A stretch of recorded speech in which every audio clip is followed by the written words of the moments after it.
good night, good morning, good evening, and good night. It's a late one. We're almost midnight on the west, 3 a.m. on the east, and why not? Why not? I want to finish this show before Steeltoe goes live, because we are starving for new Steeltoe. We're starving for new toe. And we'll be sniping that when Steeltoe goes live. So we hope you'll stick around after this program for a little bit of that Steeltoe sniping. We gotta see. It's the return of Johnny after his leg issues. It's the return of Aaron from his vacation. You know, it's going to be great. It's going to be really, really fun to watch. I know what's going to happen. You know what's going to happen, but we're excited about it. I've watched everybody and their grandmother doing recaps of this little piggy, breaking it down. They're all talking about it like it matters. Like there was some genuine argument to be had. Who won? Who lost? We're going to watch a Chad clip to kick off the show today. You know, Chad just had Kiki on because Kiki's hot. So let's get Kiki on and see if that can generate any heat for Chad. You know, why not? There was no plan. There's no thought. There's no idea. Nobody wants to have an actual discussion. But everybody's got a take. I was watching a Pod Awful clip on Stalin or Doom or something. He's like, yeah, Melton's hiding something. Yeah, you all know. It's people who are like tangentially involved in this universe. Then something big like this happens. And then they all come in and go, here's what's going on. And it's like, none of you know what's going on. None of you know what's going on. But have at it, everybody. Get Kiki on your show. She'll be great. Her channel's going to blow up. It'll be moments, if not weeks, before she's passing Kevin and Carl and myself and Tukey in views. You know, she made a big explosion. She got a bunch of eyeballs, and they're going to come over. They're going to see the entertainment value that Kiki provides, all of her quickness, all of her comedy, all of her ideas, and they're going to stick around. This thing has legs. Unlike Johnny Crutches later this morning, I can't wait for this return of the toe. We got an executive producer today. Her name is Jenna Lynn. So if you see her in the chat, say hi to Jenna Lynn. Thank you for the support, Jenna Lynn, is it? I assume she's a stripper or a Waffle House waitress or something else. I do hear a skip in my Rodecaster on the audio about every minute or so. So that's going to be fun. It's going to be fun how that just sits here. Nobody touches it. It was working fine, and now it'll just have a little glitch. It'll be like you're watching Chad's show. It'll be like you're watching Chad's show. Anyway, we're not doing a lot of breakdowns of what happened on Friday because we did a show Saturday night where I broke it all down.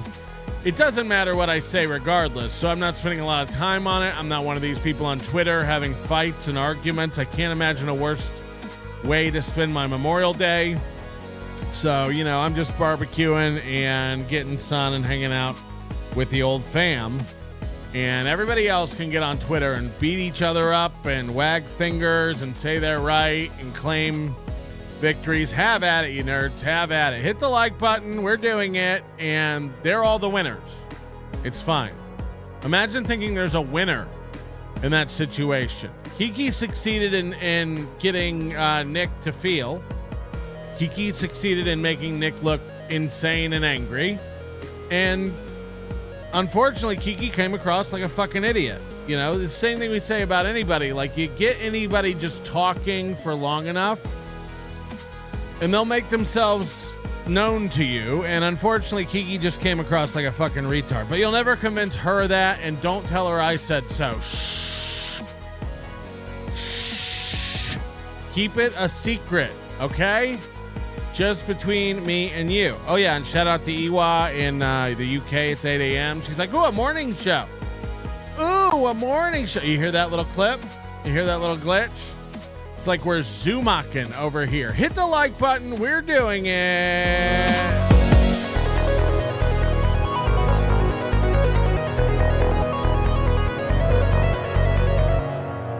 I imagine I could fix that by restarting the Roadcaster or something, but I guess I will if he keeps doing it, which is going to keep doing it. It's been doing it since we started the show. Super crystal clear right now, but wait for it. In a second, there'll be a little. I think, I don't even know. I don't even know, and I don't want to pretend to know. Look what came in my mailbox. Look what came in my mailbox. This is interesting, huh?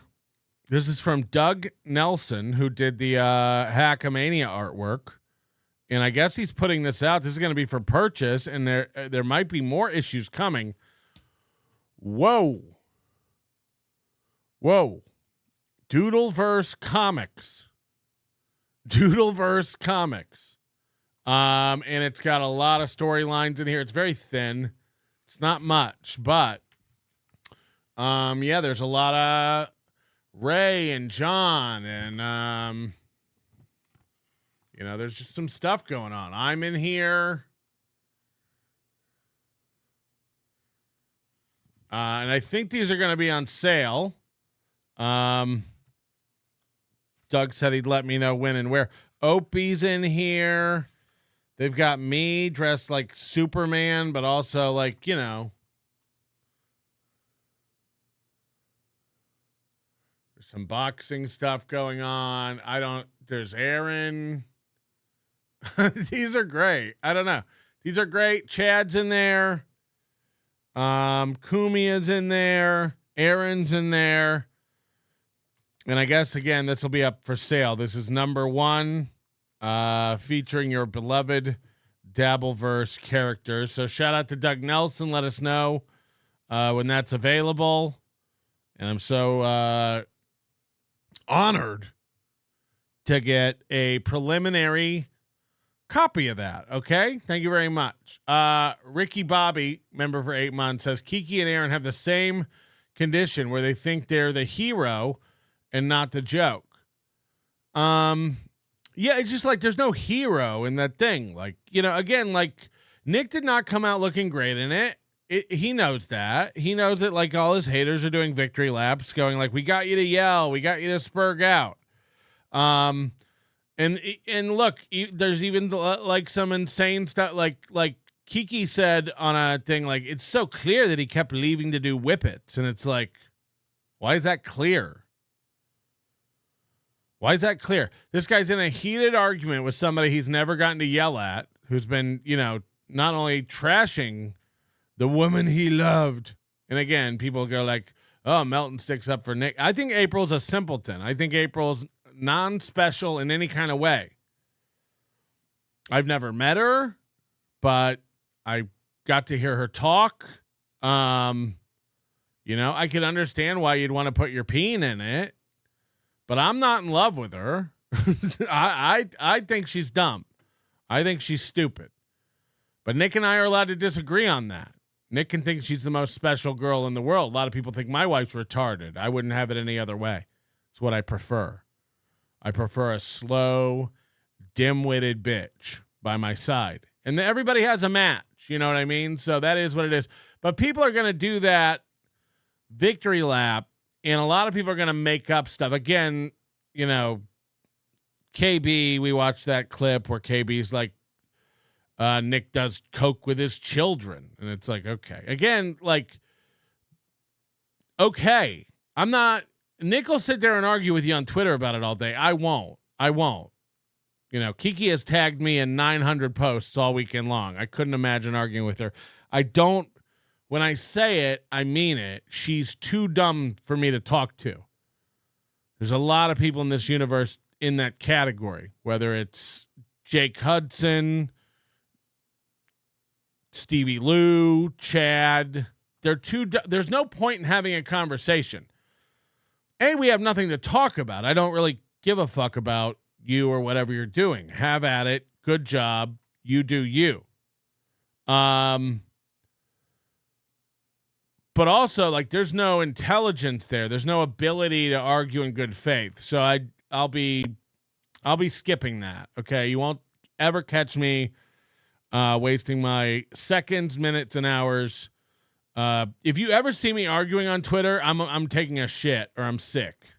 Like I'm that bored where I'm like unable to do anything else at the moment, and so I'm having a go. I'm either trolling somebody or I'm taking a shit. If you ever catch me arguing on Twitter, back and forth with an idiot.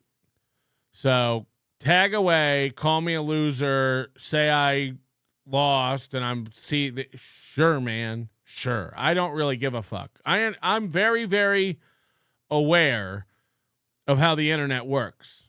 And again, I say this all the time. The internet is everyone thinking everything all at once. So I can't imagine setting out to set everybody straight on what's going on. It's not my cup of tea. I don't really give a fuck. And as long as they're talking about you, as long as they're tagging you. Now, again, it's not personal to me. This is personal to Nick. I don't know why it's personal to Kiki. I guess because they were best friends. I don't know. But all the people who hate Nick initially will say that Nick lost and got owned and destroyed because he yelled and he called names and he spurged out. That's just a fact.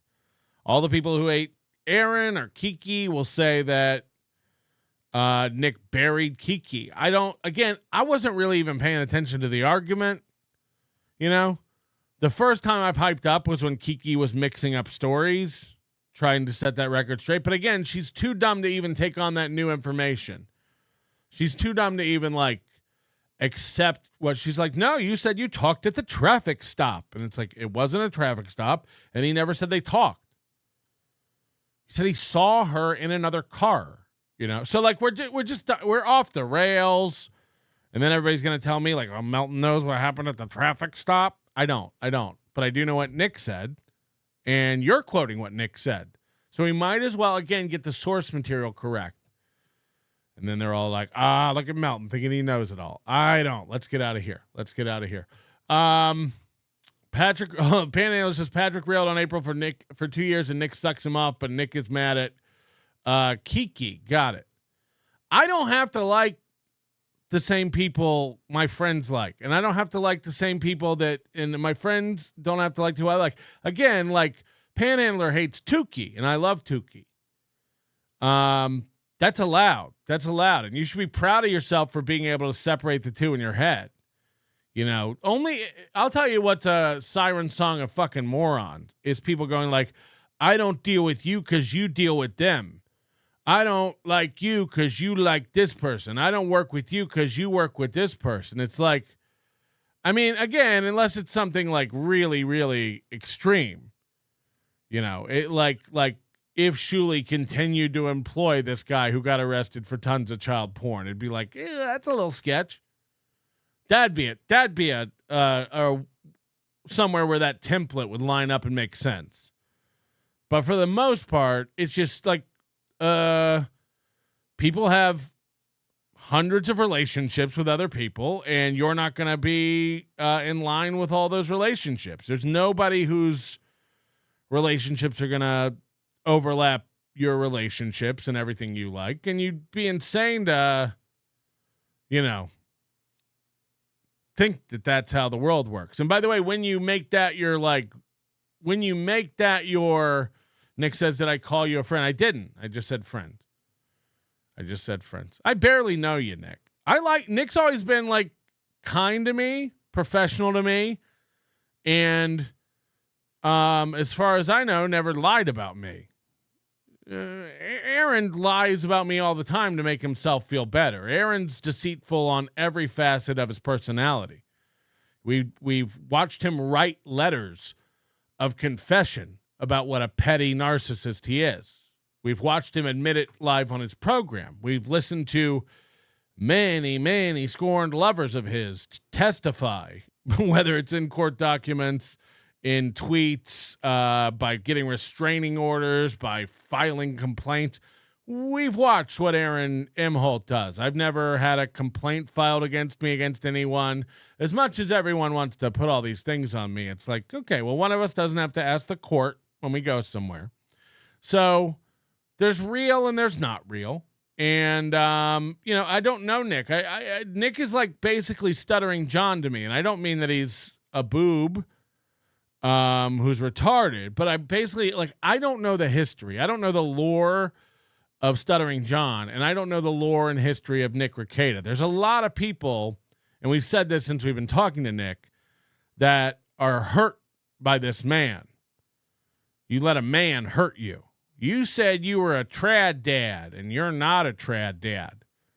You said you were a Christian, and you're not.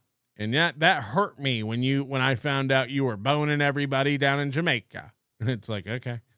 I don't care. And again, if anything Kiki is saying is to be believed, and why would it be? I don't implicitly trust any of these people. Like I've said, there's a world where everything Nick says is a lie, and that kind of makes it even funnier. But, of course Nick was leading April on or through the court case because he didn't want her to talk or whatever. Like I'm not dumb. This is like since the dawn of time, men have told their side chicks, like, any day now I'm leaving my wife for you. It's like, okay, honey. Like, again, April's an adult. Nick didn't make her do whippets. Nick didn't keep her drugged up. She's a fucking 30-year-old adult. At what point does personal responsibility enter into any of this stuff? But, no matter how much I sit here and say, talk about being, or to the best of my ability, nobody's perfectly objective, but it doesn't even matter what I say. Like, I came out Saturday and was like, nobody won this. It was retarded. Again, I don't even know what they're fighting about. I don't know what Nick and Kiki even have to talk about. It's fucking stupid. Kiki's obsessed with when did he get permission, but Kiki can leak anything she wants from April without permission. Like, okay, well, this is retarded. This is a stupid argument. This is dumb.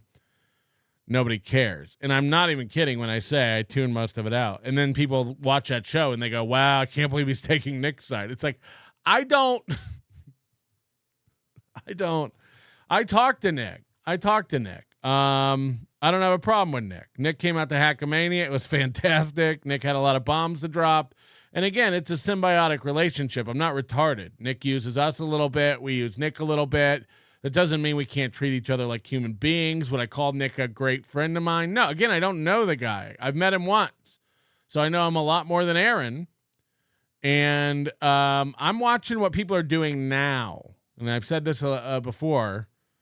And people don't seem to put much stake in like what's currently going on. Aaron is currently deceptive. Aaron is currently lying. Aaron is currently hurting people. Aaron is currently mocking people and taunting people and loves that, takes pride in it. I haven't seen Nick doing that. I haven't seen Nick relapse into drug use. I haven't seen Nick hurt his family again. I don't know. If Nick gets arrested again with cocaine and another kid gets tested and found positive of cocaine, of course, like, I'm not retarded. Like, that's very, very bad. It was very, very bad the first time. But nobody can listen to that. I'm just an anti-Steeltoe guy, so I'm on Nick's side, and that's what it is. Here's the thing. Nick is able to communicate and operate like a human.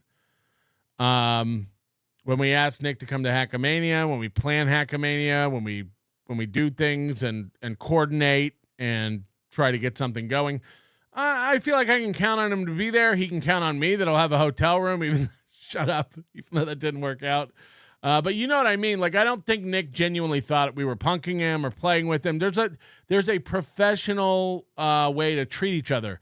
These losers, they constantly second guess themselves, and they're untrustworthy to the core. Chad Zumock, Aaron Imholt. These guys never do what they say. They never follow through. They change their mind.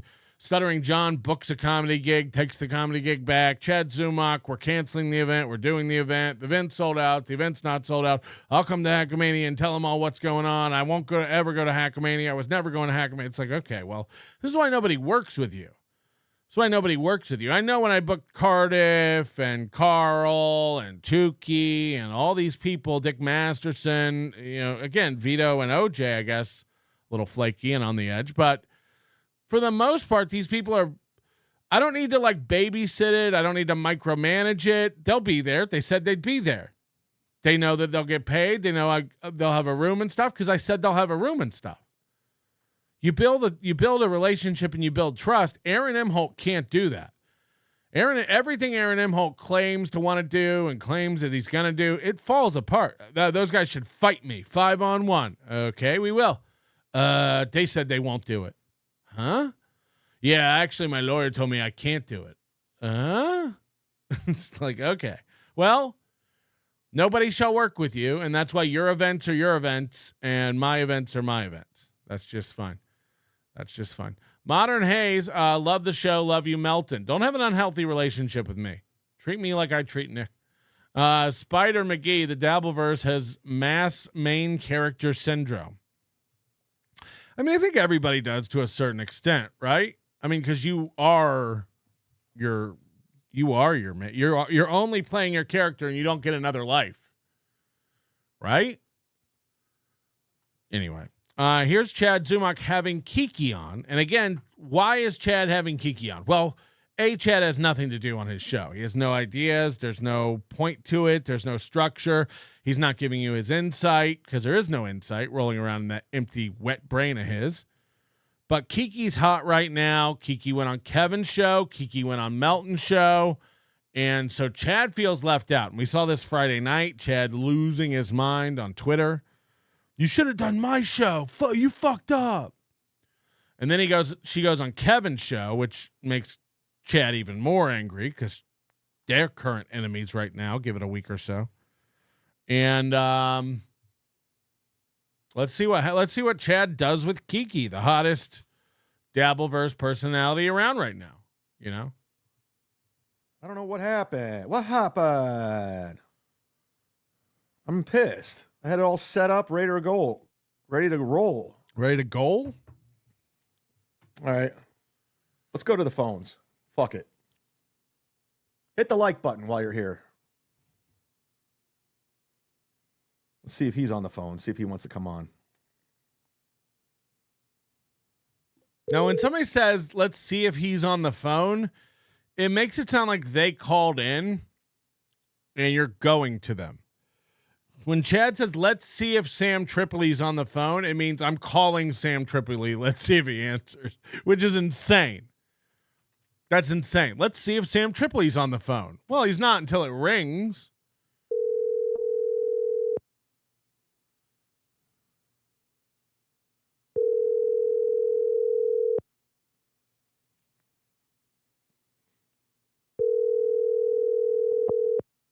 Fuck.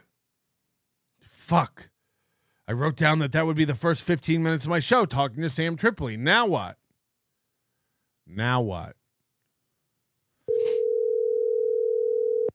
They're not going to answer. God damn it, man. God damn it.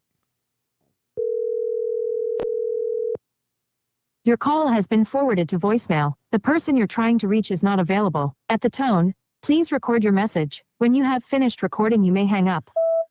We've talked about this before. How annoying is Chad if he has your number? First of all, again, we ain't talking on the phone. Nobody likes to talk on the phone anymore. Don't fucking call me. Text me.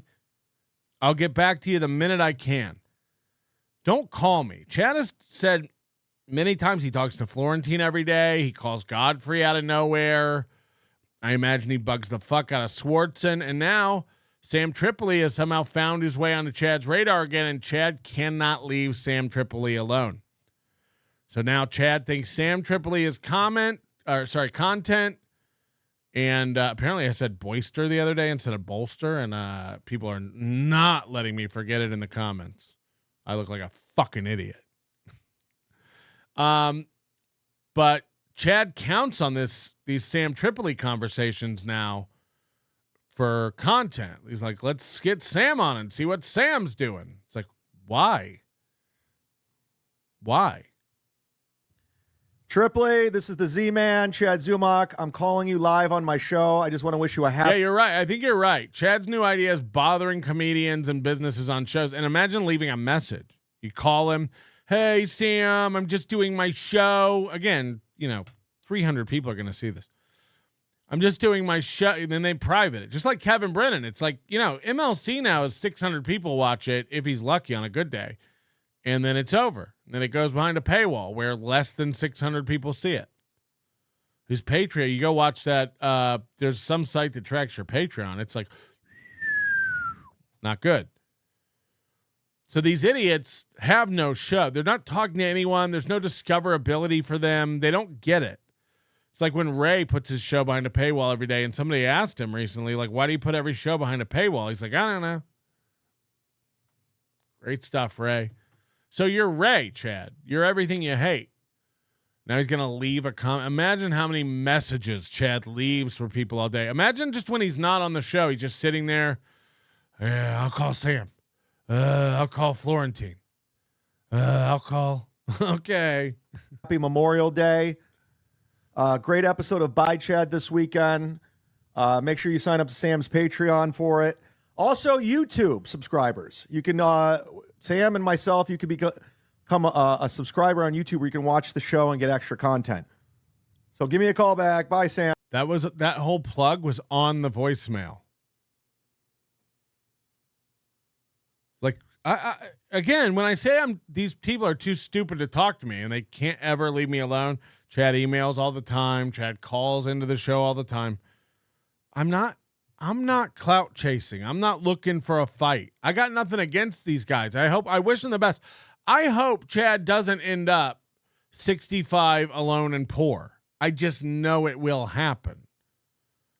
I can recognize patterns. I can see guys' inability to dig themselves out of their current situation, and I know it shall be so. I don't want to fight with Gino Bisconte or Kiki. I just feel bad. Honestly, it's just sad. It's sad. We all watched how Gino pounded his chest and pretended like he was a big swinging dick with a real show and an audience. What happened? Where'd they go? Oh, they weren't real. Anthony Cumia lied to you or kept you in the dark at a minimum about your numbers. You don't have fans. You're not good at this.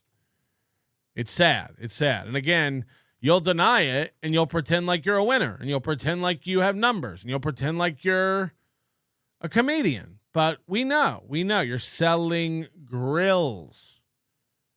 You're selling grills, and there's not anything wrong with that. You should be doing that. You should be selling grills. You should be selling trash cans to pay your rent. That's what you should do. A lot of these guys sit around. They don't get a job. You recognized, hey, I lost Compound Media. Anthony got tired of forking over cash out of his own wallet to sustain my delusion that I'm an entertainer, and I got to pay these bills. You got any trash cans I can sell? So, again, you're allowed to do that, and applaud you for recognizing the fact that you cannot make it as a comic. You cannot make it as an entertainer.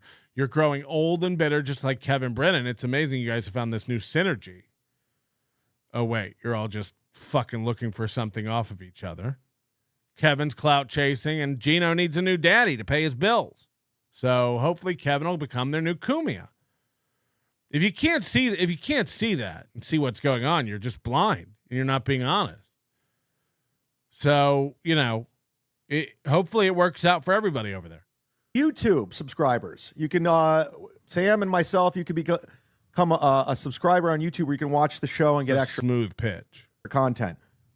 So give me a call back. Bye, Sam. It's good having Sam Tripoli back in my life, You called him.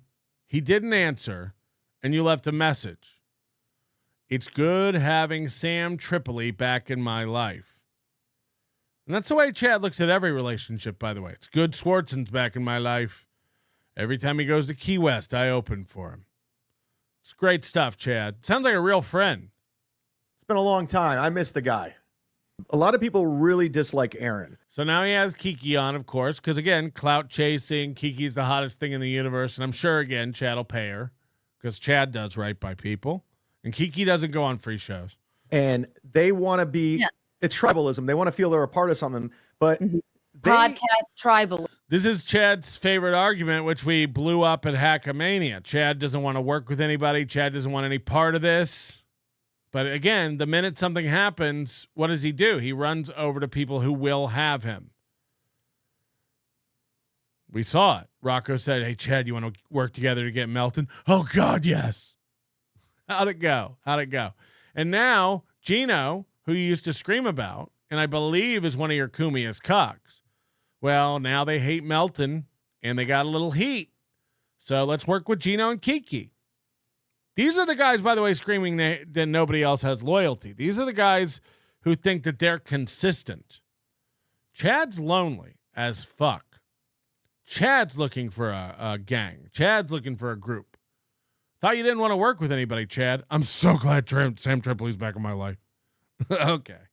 Yeah. Yes. And they can't put the toothpaste back in the tube. They got to stay the course with this. But if they really open their eyes, Nick Rekieta is a monster, and they just refuse to see it. Nick Rekieta did monstrous things. He drug his family through a shitty situation. He really fucked up his life. He got caught, and he's paying an extreme penalty for it. Okay? You could argue he completely eroded his career as a law tuber and now has to rebuild that from scratch. He's admitted he put his kids and his wife through hell. He's fucked up in the brain about April. The drug stuff will never go away. This is all just permanently ingrained into not only the internet, but the legal record. Yes, yes, yes. Every woman that Aaron Emholt has been with in the past 5 years, except for Slam Piece, has had a legal issue with Aaron Emholt. Court documented harassment, revenge porn, physical abuse. Every woman he's had a relationship with, Ashley, April, Kayla. That's a fact. In his opening song, he taunts Kayla and April. This is a new song. He cannot stop going on and on about them on every show he does. Aaron is actively fucking up. Aaron is actively a monster. Nick has done some horrible fucking shit. I assume he's trying to atone for it. It seems that way. Anybody with eyeballs, he's not on whippets. He seems very sober. He just comes across as kind of gay. That's not drugs. That's genetics.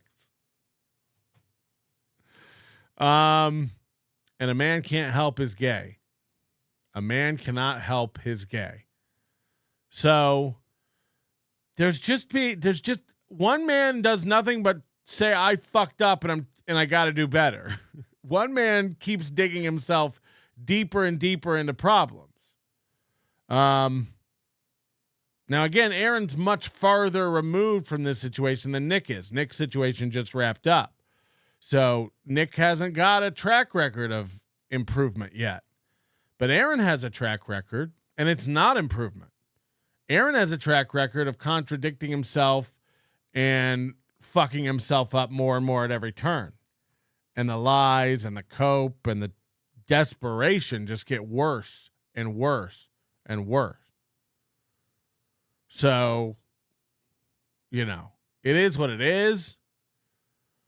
You can believe what you want to believe. You can believe that everything's black and white. You can believe that everything is about sides and winners and losers. This is it's just an idiot's perspective of this situation. That's not what's going on. It's so wild to me how you could defend this man. Like, I didn't even say it on there. I could have. This man's child tested positive for cocaine. Okay. And then that court record got thrown out. And then the state said we fucked up. Dismissed. No? Again, why does one court document matter and the other one doesn't? Yes. By the way, he had cocaine in the house and his kid tested positive for cocaine. Yes. Not a good look. This will stick with you forever. You fucked up.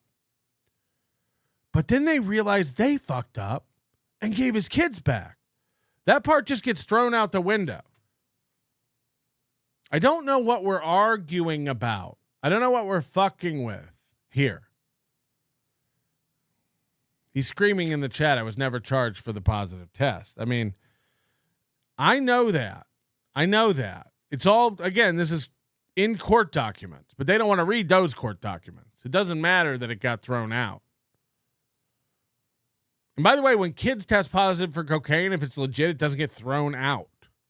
They don't give your kids back in 9 weeks. That's not what happens. It's a very serious fucking thing. But we're not going to be intellectually honest about what occurred after these charges? Okay. Okay. Again, I get you're just giving yourself a participation trophy that means nothing. I'm interested in real trophies. I'm interested in real facts. Okay. Aaron. And by the way, everybody knows this. This is what we're watching is a retard on repeat. Everyone knows kid tested positive for cocaine. That was a year ago. Are we okay? Now what? Now what? Aaron Imholt got a restraining order and a violation of that restraining order from an ex-wife. And in those court documents, we found out Aaron Imholt multiple times physically abused his current wife at the time. And then after all this was over, he committed revenge porn on a woman that he was also claiming was his soulmate. And now, currently, in today, he makes fun of those situations and that he got away with it.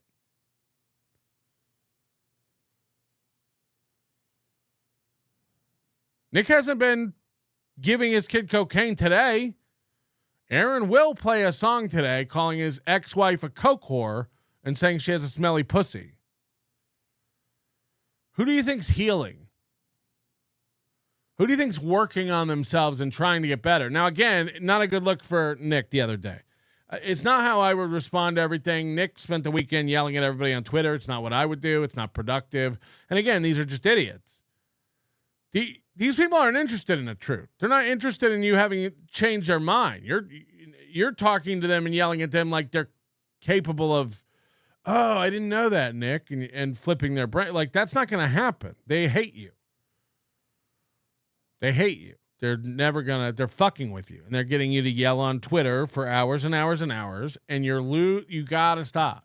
By the way, I told Nick all this months and months and months ago. You don't have to argue with everybody. You don't have to defend yourself. It doesn't matter.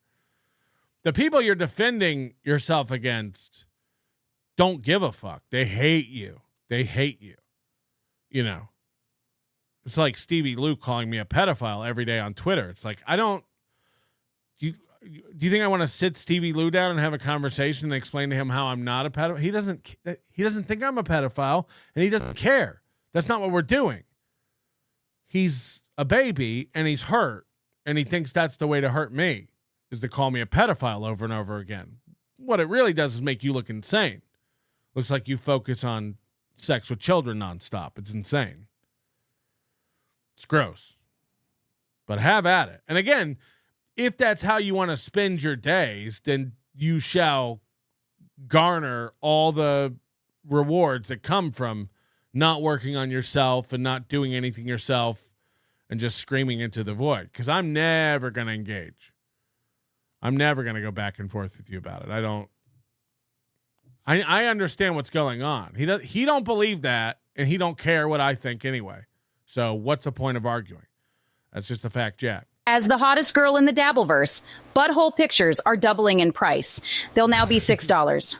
PayPal, Venmo, Emmy Bucks. She did think she was coming across good by saying, like, dude, I got $1,000 for those butthole pics. It's like, ugh, gross. GLP 1989. Do you believe Nick was on the gas? If you don't answer, you're a coward, or you want to stay in his good graces, pay your bills. His voice, really.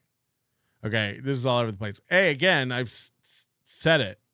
I've said it a million times. You're not listening, and I don't think you really want an answer or care. But was Nick on Whippets? Yes. I 100% believe Nick was on Whippets. Was Nick on Whippets Friday? No.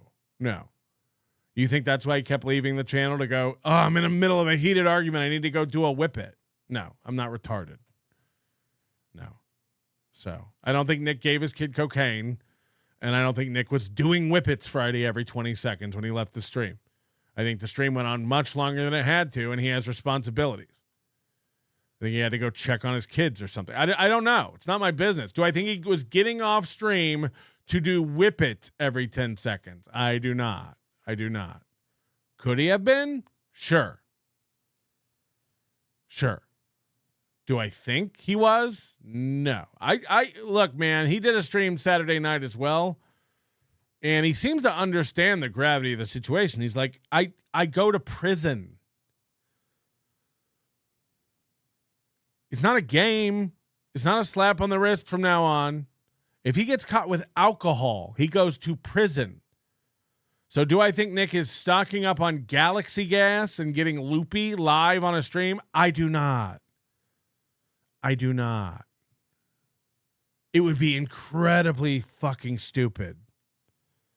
It would be insanely stupid. And I'll be the first one to point and laugh when he goes to prison for 5 years if that's what he was doing. His voice seemed magically deepened every time he returned. Yeah, maybe he's calming himself down. Maybe he's punching a wall. And then Kiki would get him all right. Again, I'm not the court, and I don't know why you're the court. You're asking. I've given you the answer. No. And if he was, he's insanely retarded. So there's your answer. If he was, he's fucking stupid. But I do not think he was, because that would be insanely stupid. Do I think he worked through all this, got the deal he got, meticulously, curated these conditions so he does not have to go to prison over a year to throw it all away on a stream yelling at Kiki with Galaxy gas? I do not. And if you're being honest, you don't either. I guess Kiki yelling Whippets every 2 seconds because she had nothing else in her brain made you think that. But again, I don't like, it doesn't make sense. It doesn't make sense. Again, it would be one of the most insanely stupid things to do, to come on this little piggy and get so frustrated you throw your life away again. And I'm here for it. At the very fucking least, recognizes his. If Smith says, Melton, is it really worth losing fans over Nick? I don't know what you're talking about. Again, you sound like you're feeling about it. What am I? Explain yourself. Anyone who thinks I'm sweeping for Nick and just taking Nick's side about everything can go.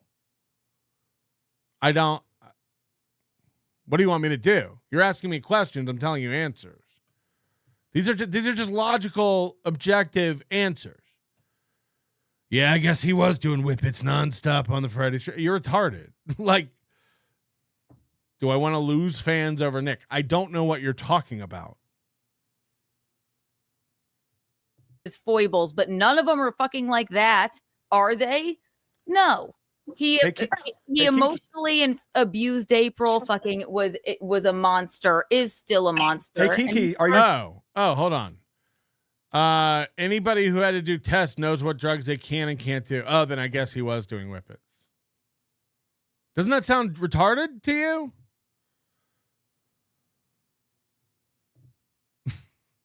I mean, again, like, I don't know what you're talking about, man. I don't know what you're talking about. Yeah, I guess he was doing Whippets then. I don't even know about Whippets. I guess they don't show up on drug tests. Okay, then I guess he's doing them. And by the way, maybe he is. I don't know. You asked, do I think he is? I don't think he is. It'd be retarded. But maybe he is. Maybe he is. I just don't know why you know. That voice was deeper when he came back. Okay, then he's doing whippets. What do I know? Again, I don't give a fuck. I don't even know why I'm arguing this. Just because there is a contingent of you that have lost scope of reality. Like, I mean, just like there's no proof Nick's doing whippets. What are y'all talking about? One of the dumbest people on our earth kept screaming the word whippets. So that convinced you? I don't give a fuck. It's not my life. I'm not on trial. Do I think he was doing whippets? I do not. That would be so fucking dumb. Yeah, but you don't understand Nick's history. He is fucking dumb. Okay, then he's doing whippets. Like, what do we do? Like, what do you want me to say? Hey, friends, do you know Sam Tripoli? He's on the phone. I know the name, but I don't. Am I? He knows Gino. Gino says hi. He says, Sam. Yeah. You're on with Kiki and Gino. So, again, what I want to focus on here is what Chad's show is. What is happening? Like, Chad's just excited to like have people on to talk where he doesn't have to talk. Oh my God. Finally, I don't have to spin the plates. I don't have to juggle for these people. I don't have to just keep showing images. So he wants Sam and Kiki, who don't know each other, and Sam, who's not familiar with any of this, to talk. Sam, Kiki, Sam. Discuss. Whoa. I made it. Yeah, you're a big fan of Gino Bisconte, right? Of course. He's the best. "Aww." Now we have Keanu on. Are you familiar with what's going on with Nick Rekieta? She's just totally. By the way, when all these working Sam Tripoli's a working headliner all over the country, has been for years. They don't work Chad. They don't work Gino Bisconte. So I love this ingratiating response. Gino? Oh, yeah, he's the best. He's the best. Oh, will you give him a weekend opening up for you?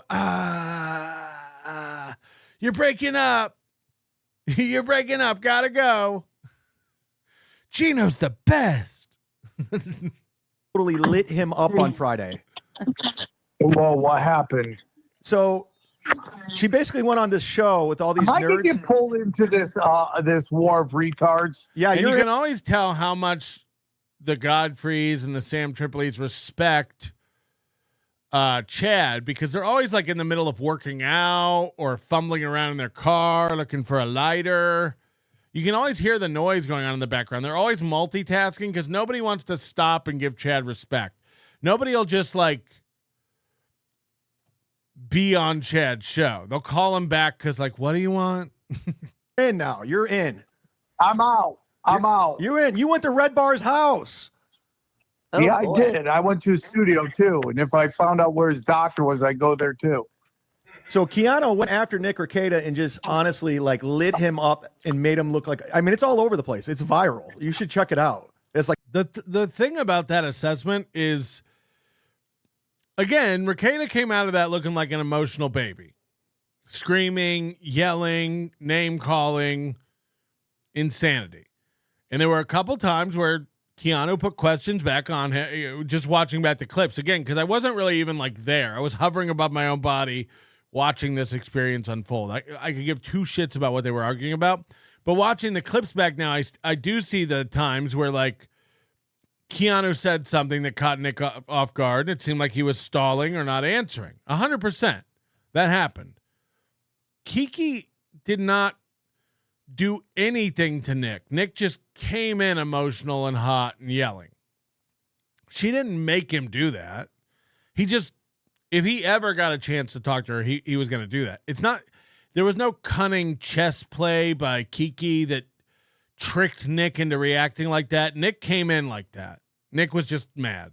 Nick was just hot. I imagine it's pent up, emotional, feelings about his family, his wife, April, all this stuff. A lot of it maybe using her as a proxy for Aaron. But it wasn't like, again, it wasn't coaxed out of Nick by Kiki. That's a dumb, again, Keanu just looked retarded. I'm sorry. This is what it is. Nick looked insane and Keanu looked retarded. That's what happened on the show. Anybody with a different take is out of their mind. That's what happened. Like thousands and thousands of views. I know. Dude, I only watch Instagram models on the internet. Sorry, dude. All right. Oh. Well, listen. So nice. Sam, You even say So that. this is funny because Sam's like, I only watch Instagram models. And Kiki wants to like speak up and be like, I'm actually an OnlyFans girl. what's that? He said he only watches Instagram models. You can Yeah, I'm a very limited knuckle dragger. And then I misunderstood. He said I don't watch Instagram models. I was like, he was calling me an Instagram model. It's okay. I know. I realize. Well, Kiki's a good-looking girl. Kiki is an Instagram model. Again, here's me doing my podcast. Here's me doing my podcast. Here's me doing my podcast. Here's me doing my podcast. The inspiration for these photos is off the charts. I like your energy. She's a good-looking girl. like She her. could be a model. I know, I can tell. She couldn't be. She couldn't be. And by the way, this isn't one of those like what ifs. She tried. And by the way, she sunk right to the bottom of the porn industry. She set up an OnlyFans account and sold pictures of her pucker butt. She got instant confirmation. Nope. We're all good over here. Nobody wants to see an emaciated T-ball boy showing her butthole. That's what she looks like. She looks like Nick Rekieta. That's what her body looks like. They both have the exact, they could share genes, these two. They're low hips. Again, like there's something about like the girls who like do OnlyFans and like are rich, like that Annie Knight chick we checked out on the Friday night show. She's buying Cartier and Tiffany and all these expensive things. She lives in a house she owns. She's set for life. She's 24 years old. She gets fucked by 500 guys in 6 hours. She shows every part of her holes and body on the internet, and she makes bank for it. Okay, that's a choice. That's a choice. And nobody can argue with the success. Keanu, again, there's nothing sadder than you putting your butthole on the internet and having the market for buttholes go, we're all set. And then you running around the podcast bragging about making $1,000 for showing your butthole.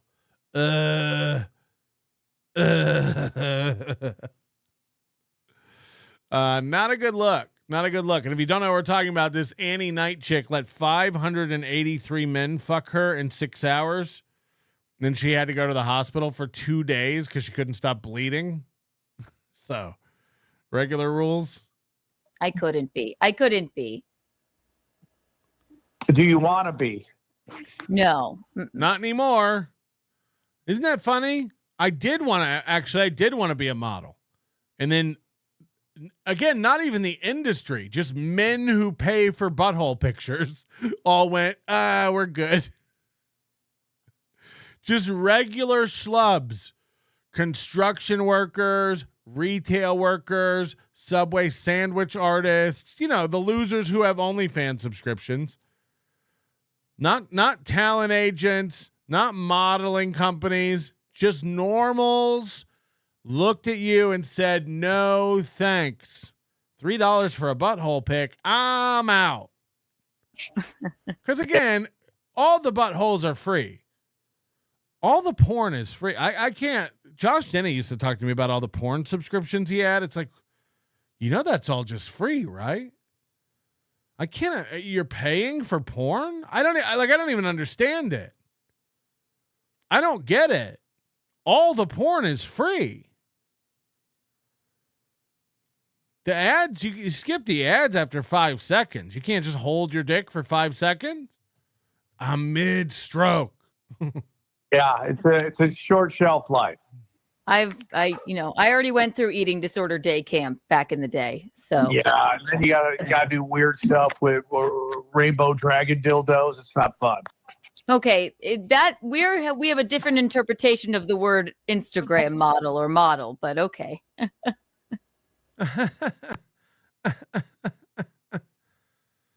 She's already rotting on the vine. We've got Chad Zumock and the hottest, most destructive force in the Dabbleverse today, Keanu Reeves. And there's nothing here. No, there's some of them. They like, hey, watch me, 50% off. Oh, okay. You're like Sam, the TikTok thing. Yeah. Sam, you might like this because you're friends with Chrissy Mayer. I'm not. She's the godmother of her kid. This girl, Kiki. No, it's great. I love Chrissy Mayer. Chad's a player hater. He just player hates the hardest working woman in He showbiz. does.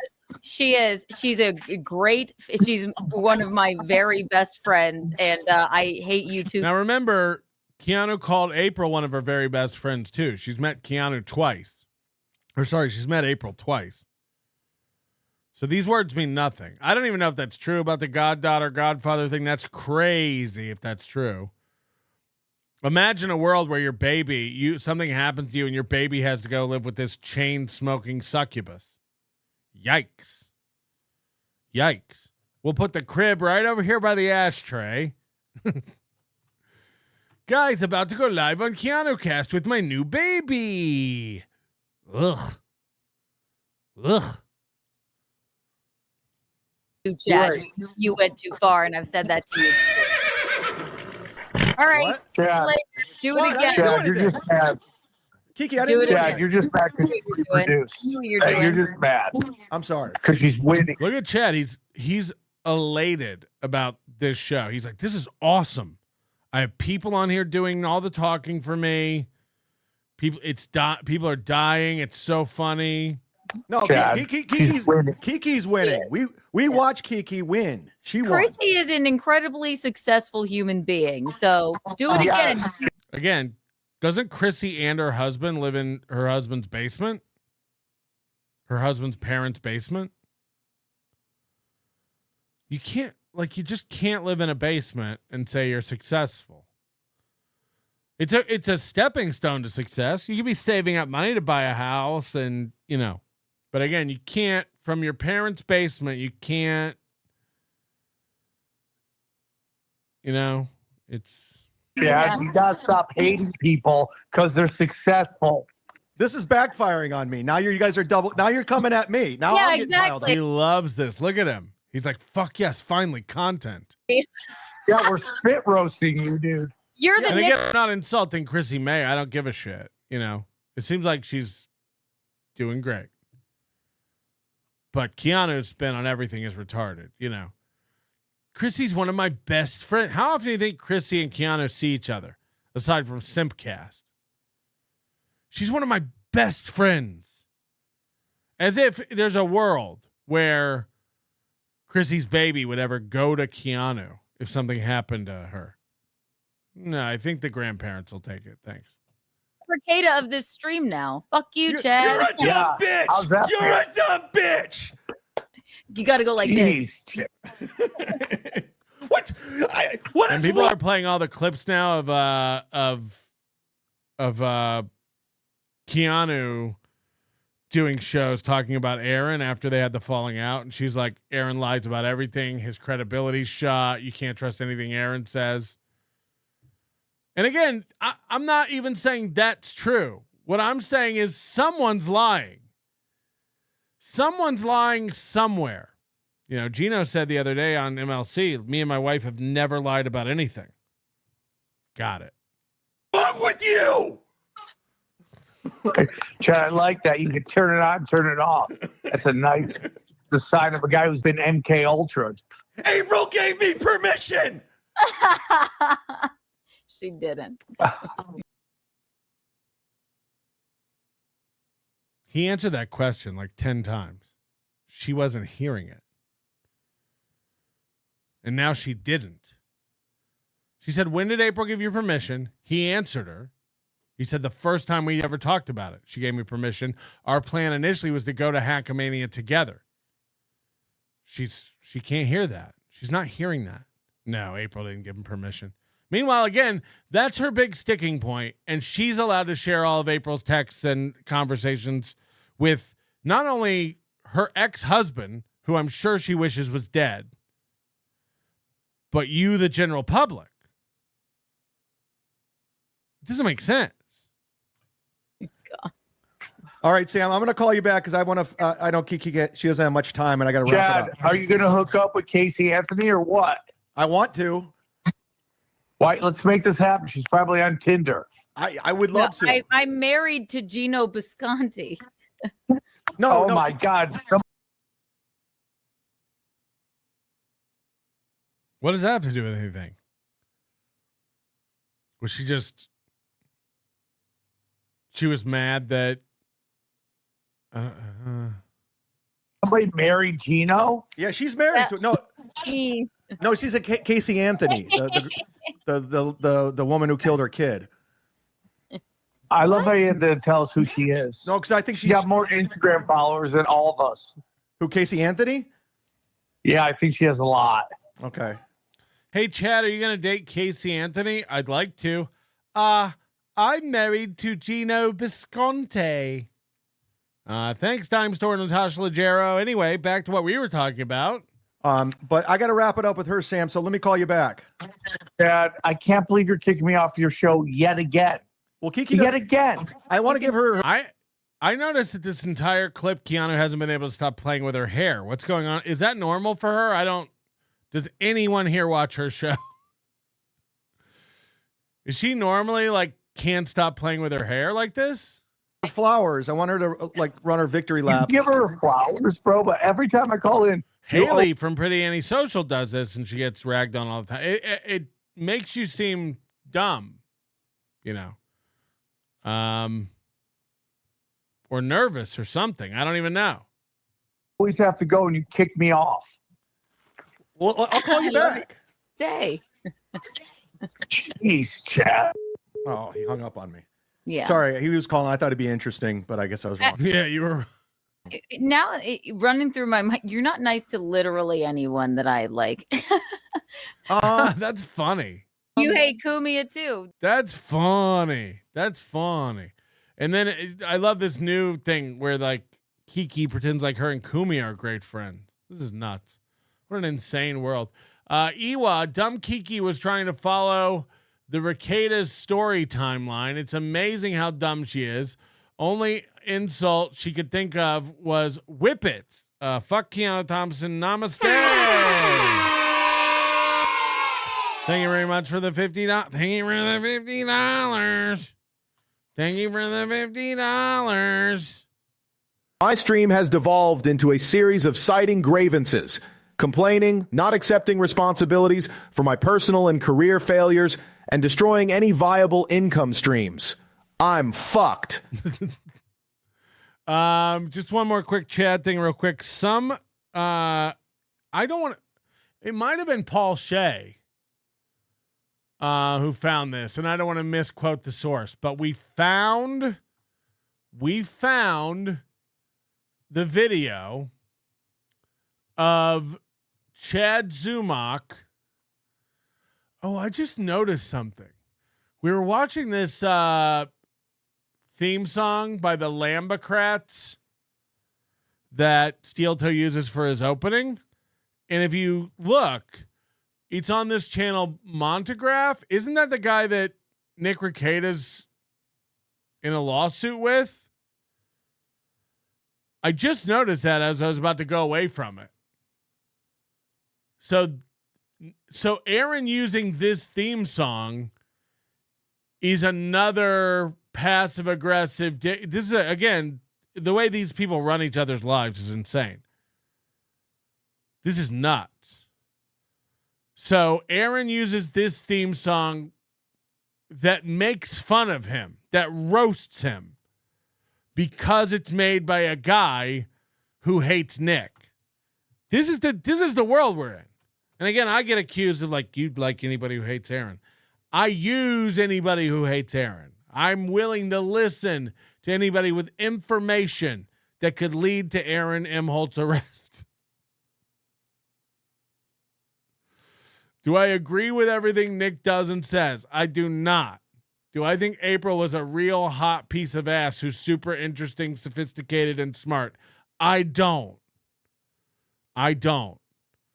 I'd be afraid to fuck her. I don't know if stupid is contagious. I wouldn't go near it. But I wish them the best. So again, Montegraph made this for Aaron. So somebody in the chat saying, so Montegraph hates Nick so much he's helping Aaron. Aaron hates Nick so much he's using a theme song made by a guy who's roasting him just to stick it to Nick. This is fucking amazing. It's fucking amazing. I love this stuff. I love it. Sit down, Zumock.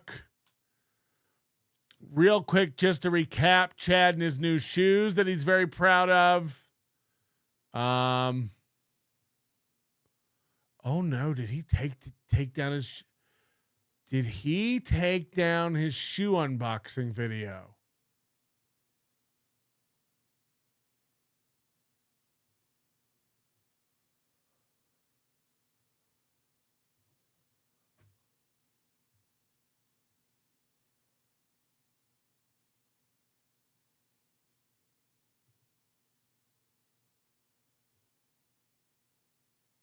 Holy shit. Holy shit. We made fun of Chad's Nikes and said they were fake. And Chad took down this video. It's just gone. It's not here anymore.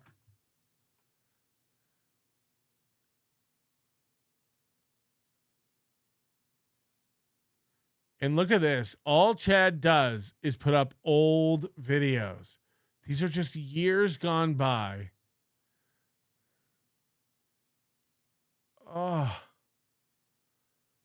Okay. Anyway, why I wanted to show that, and I guess you could go back on the NLO. You know, I guess you could go back on the NLO and see it. Why I wanted you to watch it is because we all remember it was the box that the top came off. And then somebody said the paper was wrong. The paper in the shoes, it was a black and white checkered paper. And people were like, that's not the right paper for those shoes.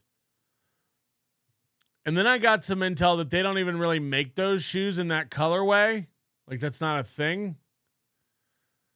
Holy shit. Holy shit. I can't believe he got so self-conscious he took the video down. They all made fun of me that I was like showing an unboxing of shoes I wanted when I was a kid at age 50. So I took the video down. Fuck you guys. Well, look at this. I think it was Paul Shea who sent this to me. And we talked about it before. If you don't have the authenticity guarantee, you're just fucked. You're just fucked.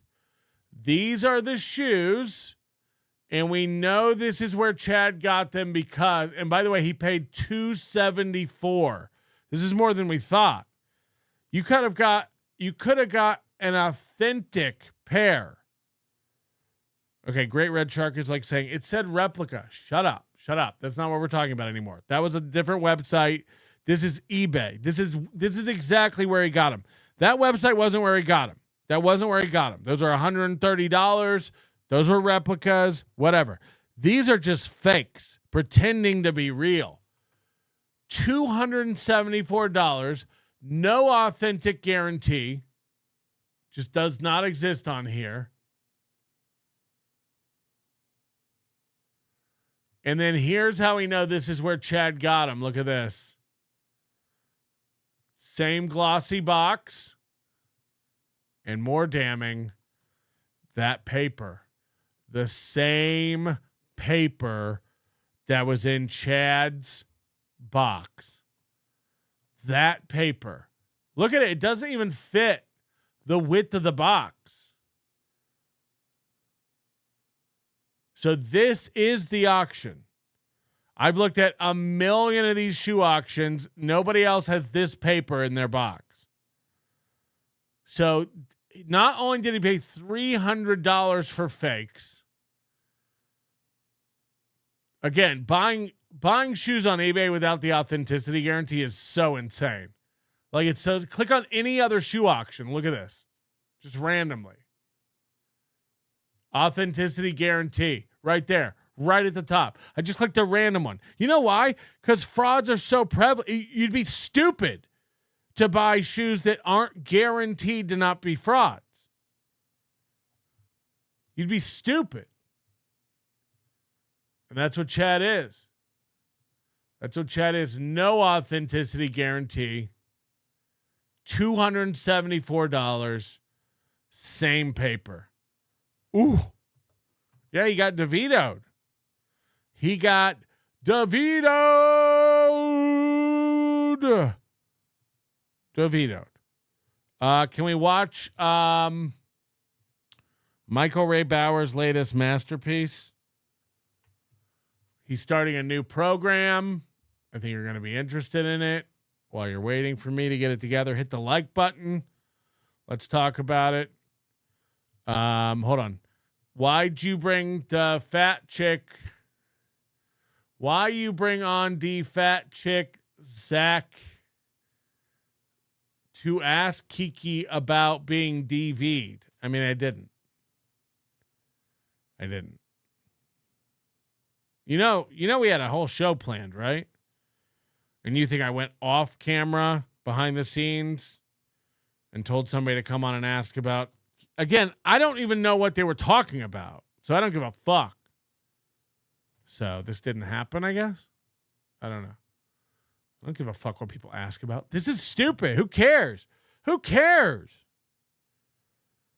Who thinks any of this matters? This is like childish shit. The only people whose lives this affects is Nick Rekieta's.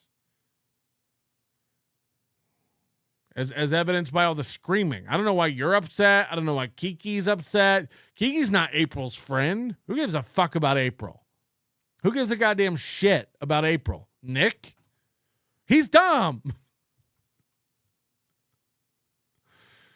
don't give a fuck. Those women, I sent the link to Pretty Antisocial. I am the one who sent the link to them. I didn't know what they were coming on to ask. They cover Kiki. I don't know anything about Keanu. I don't care about her. I don't wish her well or ill. I don't give a fuck.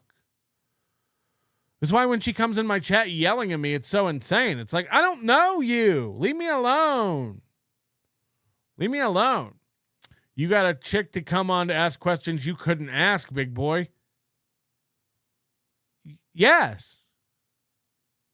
I don't know anything about Keanu's domestic abuse. I don't know anything about Keanu.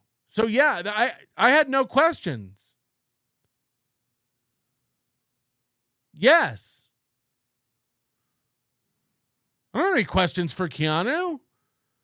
When have I ever been inconsistent about that? I have nothing to talk to this bitch about. What do I give a fuck? Do you have any questions for Keanu? I don't. I don't know anything about her other than she can't get anything going. So yes, I brought people on who are knowledgeable about Keanu, who wanted to talk to Keanu. I don't give a fuck. By the way, I just had popcorn. I don't give a shit. I don't give a shit about any of that. Keanu, grow up. All right, this is Michael Ray Bauer. This is called what is this called? I forget what this is called. What's up, everybody? This is a new video format, not unlike the Anxiety Files videos that I make. By the way, is it a new video format?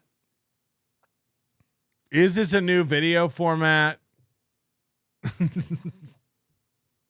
But this one is going to be called Just My 2 Cents. Okay, this will be the last one, GLP. He goes, she got your dead stream going. No, there were 1,300 people watching before she came on.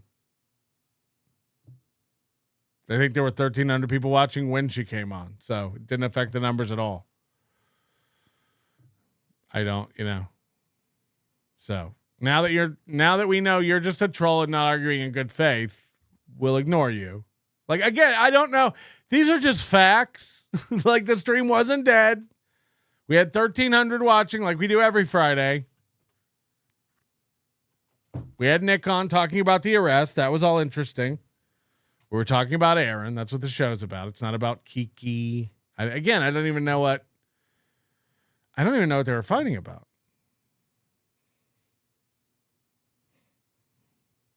That's right. Are my opinions worth anything, or are they not? Do you guys even care about my opinions? Probably not. But guess what? I'm going to give them, because this is the only place and time I have to do that, and I hope that somebody out there respects it. This is just my 2 cents. Okay, so there's a new show he's starting called My 2 Cents. Just My 2 Cents. He's calling it JM2C. And that's great because the Anxiety Files aren't taking off. Happy Alien podcast is all but dead. The Mikey Raider channel's in a stall since football season's not really popping. So why not start a new podcast? Why not? Why not start a whole new brand? Now that My 2 cents. being said, there will be some offhanded topics, some things that people don't want to talk about. I might piss a lot of you off, and it does not mean that I feel this way at every moment about this situation. Imagine doing this show where you're like, guys, I'm going to say some stuff. It might piss you off. It might piss you off. Who gives a fuck what you feel about it?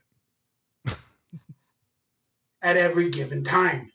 I am not educated on all of these things, and that will be proven over time within this video series. But that being said, actors seem to have a lot of opinions. I consider myself an actor, so I'm going to do it. Even though it doesn't mean shit. This is just my 2 cents. Now, first off, please do me a favor, hit the thumbs up, the like, and subscribe button. Consider becoming a member of the channel for early and exclusive content. Buy my merch. If you'd like to support me, I'd really, really appreciate it. As a struggling artist, I hope I earn your subscription, your donations, your memberships, and everything else. I hope I earn it. I probably won't, but I'll try my best. Well, I'm in. Who else is signing up? And that's the love from my heart. I got cameos available and other things, all the information down below. Hit the like. All right, that being said, let's start off with a really bad topic. Theo Von spoke about the Gaza and Israeli war recently, and he spoke from his heart. And, of course, everybody on X or Twitter comes after him for his opinion. Okay, I didn't know he did that, and I'm on X, and I didn't go after him. So, here's one thing I know. All the lolcows need to reassess what they think the internet is. They all need to recalibrate. Because then everybody on X went after him. They didn't. You need to really understand how the pockets of the internet work. Which is understandable. Because everybody has an opinion and everybody is full of BS. At some form or other. Some people I don't. I wish they'd all kill each other and be done with it. I'm sick of hearing about it. Who gives a shit? Same as the Ukraine. You're just lying if you say you care. Get a job. Get a hobby. You're really worried about what's going on in Ukraine? You're dumb. Smarter than others. Some people. The difference between me and you is I admit I don't give a fuck. Grill them all. Smarter than others. Some people are smart. Had to get my Morrissey in for the day, or the Smiths. But Theo Von spoke, and he said from the bottom of my heart that he feels something's wrong with this war in Gaza between the Israelis and the Palestinian people on the Gaza Strip. That was his take. I feel like something's wrong. Okay, my thing's doing like Chad's thing's doing now. I don't like it. I'm going to try to unplug my mic and see if that fixes it. I have a problem. It's the board. But if I unplug this, it may... All right, no. If I restart the Rodecaster, it could fuck up all the sound forever. Forever. But I can't do it. I'm not Chad. I can't just sit here and let it keep clipping like this. All right, is it working now? I'll restart it if it does it one more time. But it's going to do it because it's been doing it since the beginning of the show. And I can't just be Chad Zumock and have it cluck, cluck, cluck, cluck, cluck, cluck, cluck, cluck, cluck. And he said the it words, genocide, that got everybody upwound. Upwound. Well, now here's my opinion, my 2 cents. I feel the exact same way. Maybe a little bit in the beginning, after October 7th, I was like, man, that sucks, man. I wasn't. I still don't care.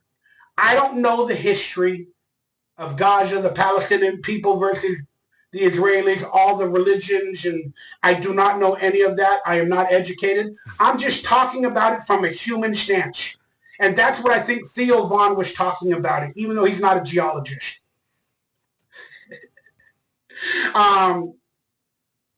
Again, I'm a conspiracy theorist. And I learned about October 7th. I am too. I have a conspiracy that you pretend to be interested in other in other countries' goings on to prevent yourself from focusing on your life. Get a job, loser. This guy's got theories on the Israeli Palestinian conflict. Great. Write them on a sheet of notebook paper, fold them up, hand them over to the White House, and then get a job. And I immediately started researching the facts. And these are the facts. The facts are... I can't wait for this. He just said, I'm dumb, I'm not educated, but then I started researching the facts, and here are the facts. As if there's a website with the facts on them. This is how dumb the world is now. Like, no, I read it on a news site. Oh. Well, then that's what's going on. Somebody invaded. Were they let in to Israeli? He thinks the country is called Israeli. They have one of the best defense forces in the world. Round the clock, they got domes.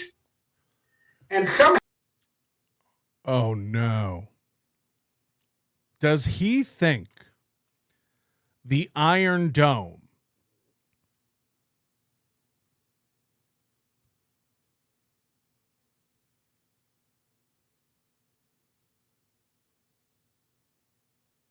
Oh no. Because he just said somebody let them in. Does he think that there are physical domes?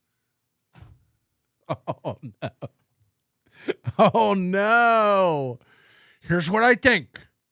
Someone gave them the key to the dome and they got in the dome. These are the facts. How the Palestinians came over with He's really dumb. parachutes and all this other stuff and did some bad stuff. They parachuted through the dome. Now, a lot of people know about the term false flag, Oh no. where things are let to happen for agendas, and that might be what have happened. Yeah, it might not. So we still know nothing? Allegedly. You don't have to say allegedly when you say it might have happened. You know, Jesus Christ. England might have shot everybody. Maybe. When you say might, you don't have to qualify it. But as a conspiracy theorist, I started getting those clues. And I started getting those clues. Holy shit. Now,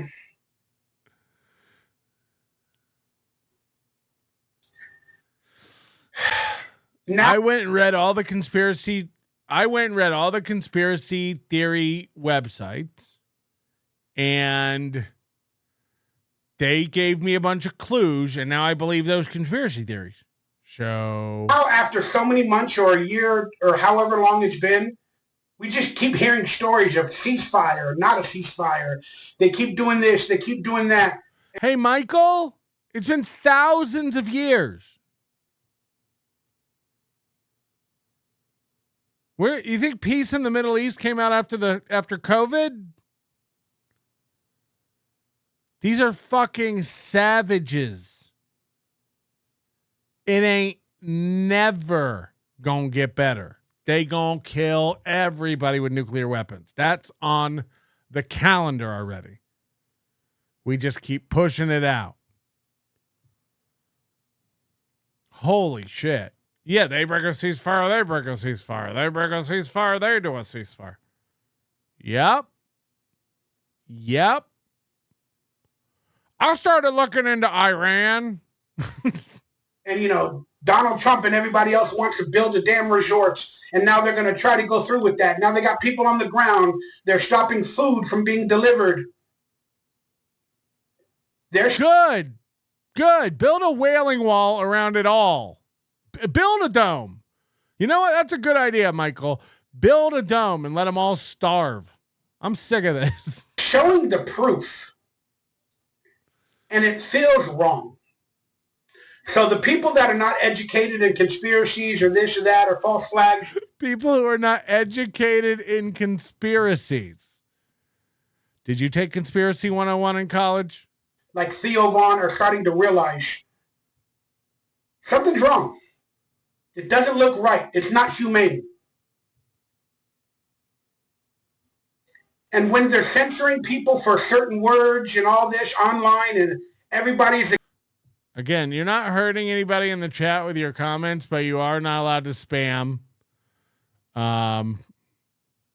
Believe me, Mapton destroys me. That's a sick burn. But do not all caps spam our chat. That is one of the only rules. You can sit there and just hate me all day. That's fine. It helps the algorithm. Against it, it proves there may be another agenda at hand. And just real quick, my name is Melton. And they want to call me a pedophile, so they call me Mapton. I'm wrecked. That's a good one. Like, don't call me Mapton. Oh no. It's really sad. Sorry, I haven't really thought about this that much. So I'm having struggling coming to the right words, because we know what can happen on. It doesn't even make sense. That's why it's so good. It's like, I see what you did, I guess. JEW Tube and other platforms like that. Oh, that was anti-Semitic. Like if my last name was Smith, would you be in there going like, Map Myth, Map Smith, Smap? Relax. Not everybody is evil. A lot of people in different religions and races are evil, including white people. How different does he look when he lets his beard, like when he doesn't dye his beard? Like, you know, like when he dyes his beard, it's pure black. These lights will guide me home. But then it's like, he's not one of these people who dyes it to keep up an illusion. Like he'll dye it every quarter just to like give himself a little pop of color or something. I'm not even sure.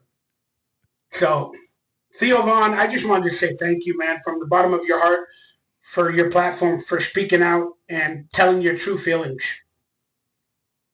Doesn't matter if you voted for Trump or this or that. You reserve the right to change your opinion and to have your eyes and your brain woken up to some of the travesties that are going on and some of the agendas and some of these ridiculous ass wars. That's right. We are in. Imagine thinking you know what's going on over there because you read a website. It's just insane. No, I read some conspiracy clues and now my eyes have been opened. No, you've been convinced. You've just been convinced. World War III, whether you guys want to agree or not. That's just my 2 cents.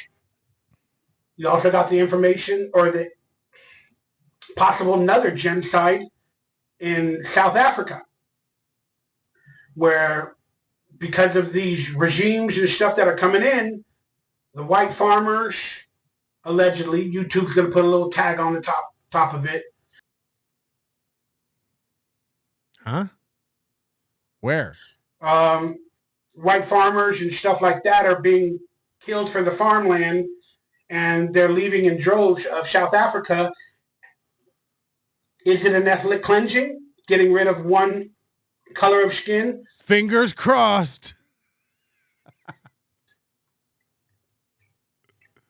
It's just really interesting because I believe, and again, now we're going into broader strokes, I believe we're on the verge of a race war. I don't know how it'll play out, but Go for race war. Every seemingly area, there's some sort of a division between the races. And it's happening in WNBA, it's happening online and not GoFundMe's and Give Shen Goes by that lady and the Carmelo Anthony guy and this and that. And all Carmelo Anthony's in on the race war. All of these situations, we're being bombarded more so in the past year with racial divide. And they need wars. They need division. They need chaos. They need anger and hatred to divide everybody so they can get away with their shit behind the scenes. And they can bring in new laws and new procedures and stuff like that. And a lot of people fall victim to it. Stop watching the news. Every time they say the word white person this, white person that, black person this, black person that, Asian person this, Asian person that. Hello. Anybody that says that, they're automatically dividing it by races by saying. I was watching the news last night and they were like, at 5:00, Asian person this, white person that. That damn word. And until we can stop people quoting people for the color of their skin, you're not going to be able to end racism. And is it racism? These are like the coldest fucking takes on the planet. It is. The minute you mention colors of body, that's starting in a racist category. And I don't like it. And for all these movements that, they want reparations from the white people, they want this, they want that, they want DEI. All of that is racism. It's reverse racism. And reverse racism, some people think it's not racism, as they deserve it, or they did it to us for hundreds of years, and now we can do it to them. Reverse racism is racism. Simple as that. Anytime. This is unreal that he's like, you know what? It's 2025. I'm sick and tired of being sick and tired. I'm going to tell people reverse racism is racism. Mic drop. When you say the word white or black or this or that, you're giving in and you're starting it off with a racist trope. It might not be that bad or racist to say the word black. Oh, she's a black girl. Oh, the white guy. Pretty fly for a white guy. Hey, are you disrespecting me? You got to keep them situated. keep them situated. Oh, one more time, Mikey. Girl, oh, no, the white guy, pretty fly for a white guy. Hey, are you introspecting me? Are you introspecting me? No. Pretty fly for a white guy. Hey, are you introspecting me? You gotta keep them situated. Are you introspecting me? You gotta keep them situated. Girl, oh, no, the white guy, pretty fly for a white guy. Hey, are you introspecting me? You gotta keep them situated. Hey!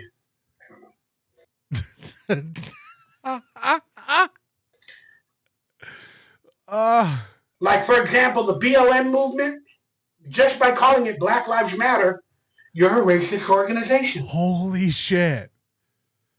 Holy shit. Like, what did he do? Did he get a hold of a bunch of Tucker Carlson tapes from 2020? What's going on? He's going after Black Lives Matter as if we're all sitting here going, what? They're good. Thank God Bauer's on this. Why? You're separating the races. You're saying Black Lives Matter and, we should be fawned over. So you're separating black from white right off the bat. Remember when he was like, because he used to make videos like this all the time. This is the first time he talked about that. But he was like, he's like, I'm going to remove all these conspiracy theory and political takes from my channel because I'm trying to get more work. I'm getting a new agent, and that's not the content I want to have out there. But then that didn't work. He didn't get any new work. He got a couple conventions, but then some of them fell through, like SplatCon. And now he's like, fine, then I'm going to go back to being based. I'm going to let the people know what I think about Black Lives Matter. By that name. Then white people got pissed off with the black in a year, he'll be screaming about Biden. Fatigue that they're calling it nowadays. And they started to say, well, all lives matter. You can't say that. That's racist. What the fuck are you talking about? Imagine being his neighbor. Life already sucks because you're living in these tiny little shithole apartments. Now this guy's screaming about Black Lives Matter. You should have named your company All Lives Matter.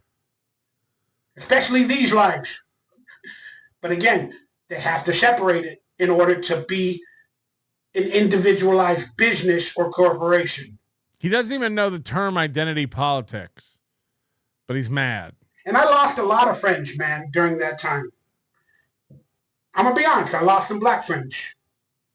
How long are they serving? I shouldn't have said it. I brought up the trope. But I had to explain it in this context.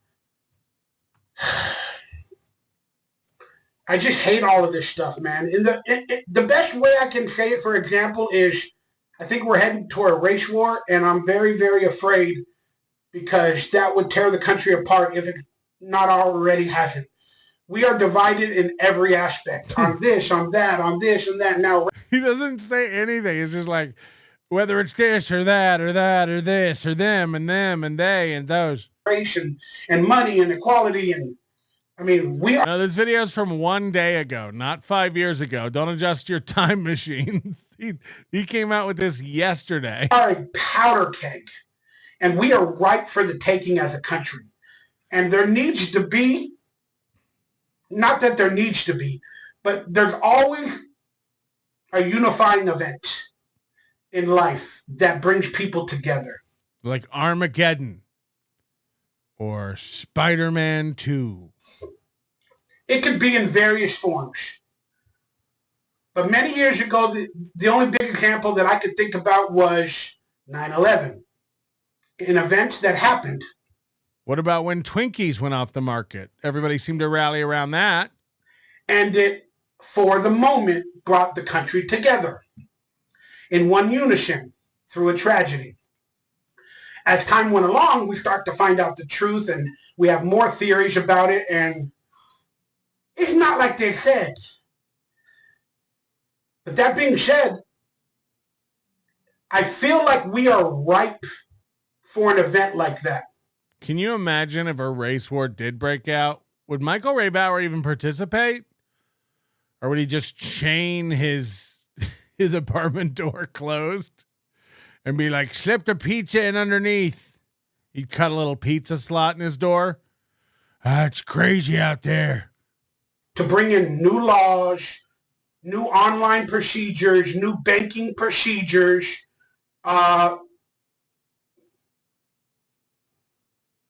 There's going to be some sort of a big event. What a prediction. What a prediction. I predict there will be some big sort of event. Well, thanks for the heads up.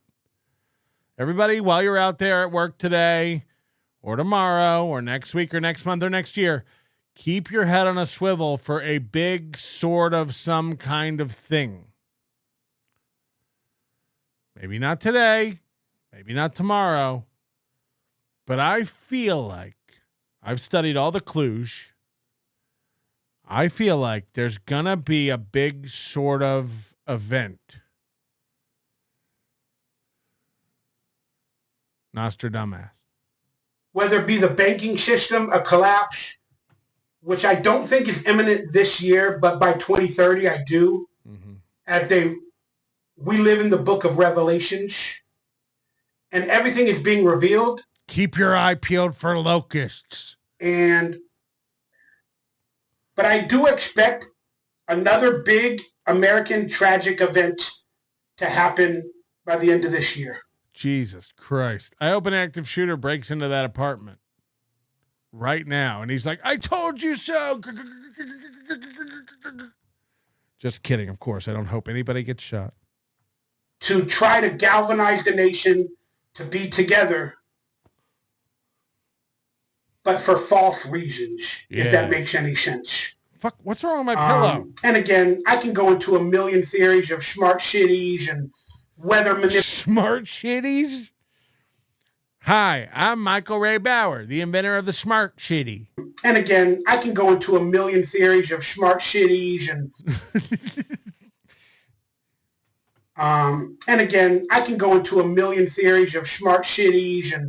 weather manipulation and weather control and all these tornadoes and all these houses, and all these planes crashing and this and that. It's like there's so many questions. It's like, okay, you could make an argument that DEI is the reason behind all the plane crashes, or you could look at other factors like the fact that our air traffic control system has been antiquated and overburdened for decades.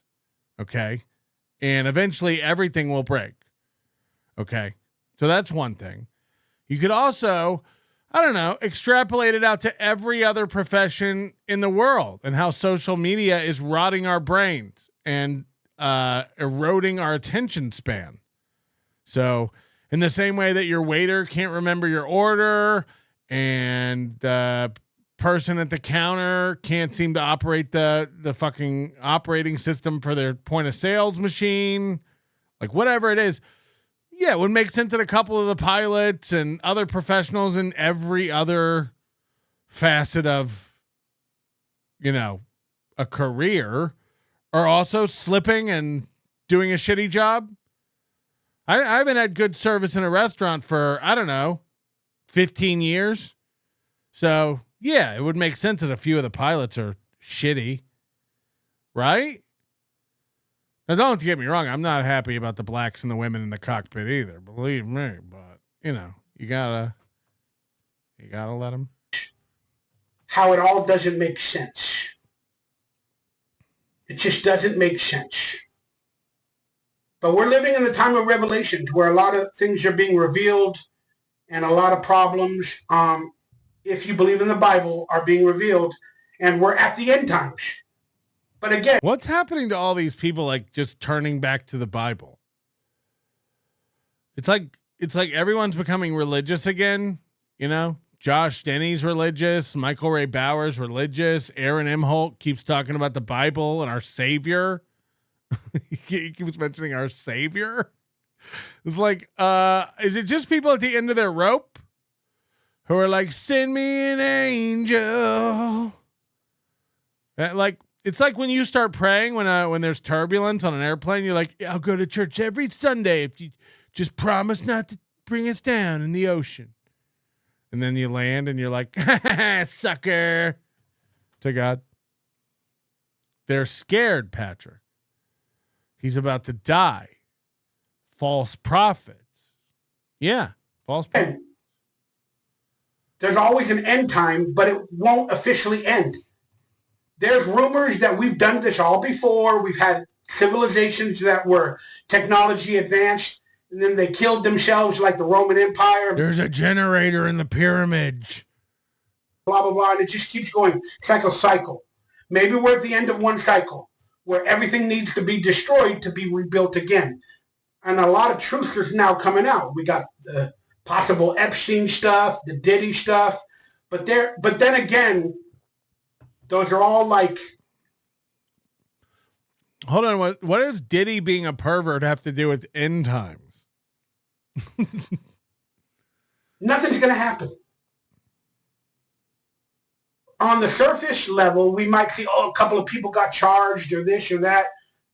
But the big playmakers in all of these situations, they're behind the scenes. The Bilderbergs, the Clintons. None of them will be revealed. And don't expect anything to change. And then we just recently... Hold on. So something big is going to happen, but also don't expect anything to change. Going into that, we had Dan Bongino and Kash Patel working for Donald Trump and the agency. Two people that we thought would have our back in terms of the Epstein stuff. They just came out before they became under Donald Trump's, regime. And I don't mean any disrespect to Donald Trump. I have a lot of issues with what he's doing. I'm really pissed off. I don't mean any disrespect to Donald Trump. In case Mr. Trump is watching this, I just want to say, big fan. Big fan. And I don't mean any disrespect. At many occasions acting like a dictator and an asshat. And of course, there's a couple of things that I agree with, but like overall, starting to worry. Why do they have so much control? And fuck.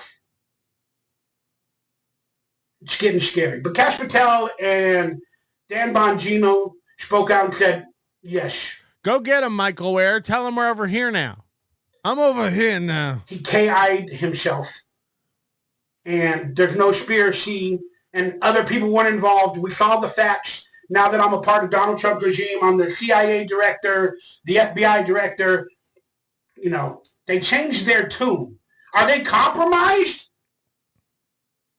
What the fuck happened? Because before this, these were people that... He's about on Steeltoe's timeline when it comes to like news.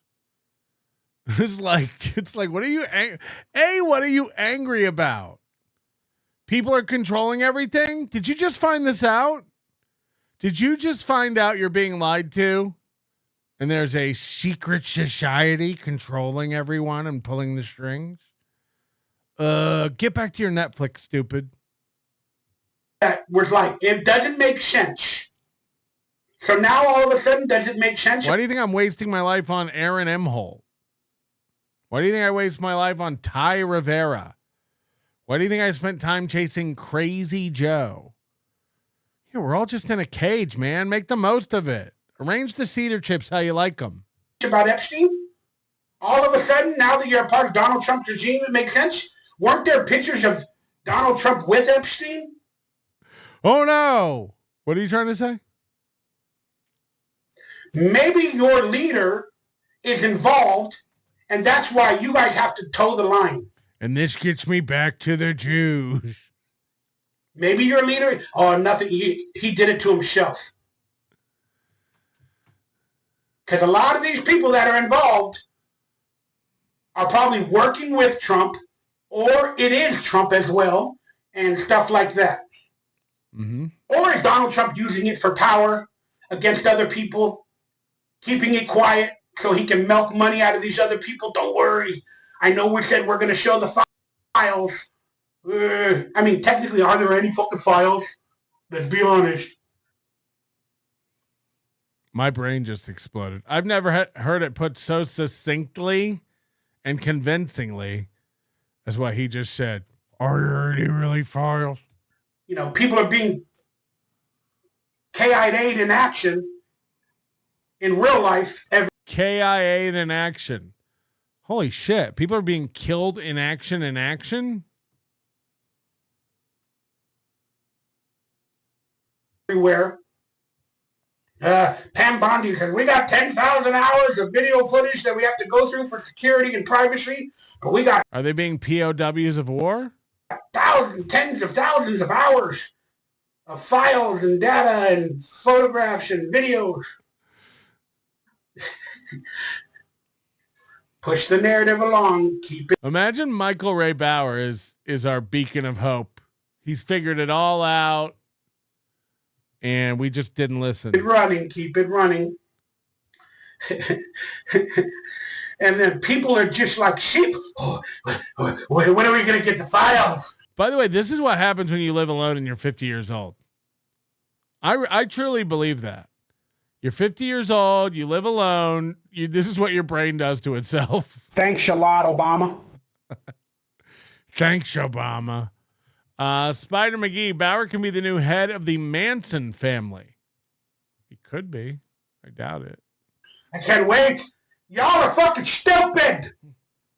You're stupid. They're going to give you little grains. They're going to give you a couple of Reese's Pieces like they did to fucking E.T. in the movie. Here, follow along. Follow along. That movie came out in the 80s. Did you just see it? Did you guys see what they did to E.T. in that movie? Oh.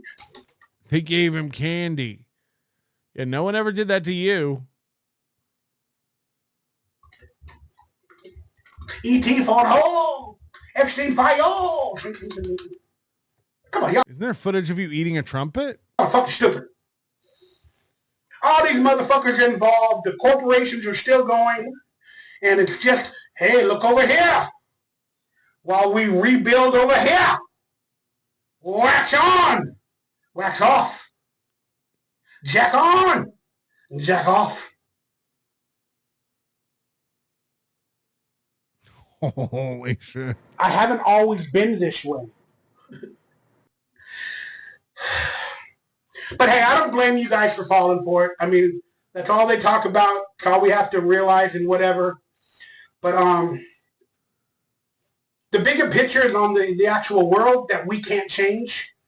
The world has already been created. There's too many people in power above us, control us. They get the money for the power, the this, the that, the corporations. They get the money for the power. They use the power to get the money. Can't you fucking see? We can't change it all unless we do a V for Vendetta. We blow it all up. Jesus. Then if we do, we're terrorists, we're this, we're that, we're that. Flag its channel. Flag that. You know, whatever the case may be. He's calling for violence. He's calling for violence. We got to do a V for Vendetta. So, just to summarize everything else that's going on in the world, I don't have the answers. I'm not a smart enough man to know every single thing. Got it. All I can speak is with my common sense and my critical thinking. Maybe it's coming from a biased point of view. Your thinking is critical. View in terms of conspiracies. But this world is not what we've been told. Is it real? Are we living in a simulation? Oh, no. All his conspiracies are funneling together. I will never have the answer. Neither will you. So, not with that spirit. We just got to live every moment and every day to the best of our abilities, following our hearts and our procedures. And whenever we get ramped up in hatred and anger filled at whatever we see or witness on the news, whether Rodney Angerfield, whether we agree or we don't agree, we have to not give in to fear. We need to not give in to the dark side. We need to not make fun of people constantly. We need to lift. Oh, is this what this is all about? Guys, why are you all making fun of me when the Gaza, Epstein, corporation conspiracy is afoot? People up instead of bringing them down. And that's hard to do if you're not living your best self or a righteous life. Keanu and him should do a show together more often. I didn't see it when he was on her show because it was on her show, but they should do it. They're about evenly matched for wits, and I imagine they could get caught in an infinite loop. That I would watch like them doing a show together. That would be great. Now we got porn addictions, we got alcohol, we got this, everything that It can't be like, again, I know he already did her show, but that'll be like an interview, like, so Michael Ray Bauer, tell us about Nickelodeon. No. I want him to get like in depth talking about conspiracies and like the going rate of butthole pictures. brings you down to that weakened level. And I've been through it too myself. I still deal with it constantly. Depression and this and that. But I promise you, lead with your heart and try to make every decision in good faith and worrying about how it will affect a couple of people around you that you love. And the more better decisions you make, even if they're not completely correct, if you lead with your heart and you make better decisions, you will have an ending of gracious and love where people will admire you and respect you for being your true self. Stop being fake. Start being you. The real world.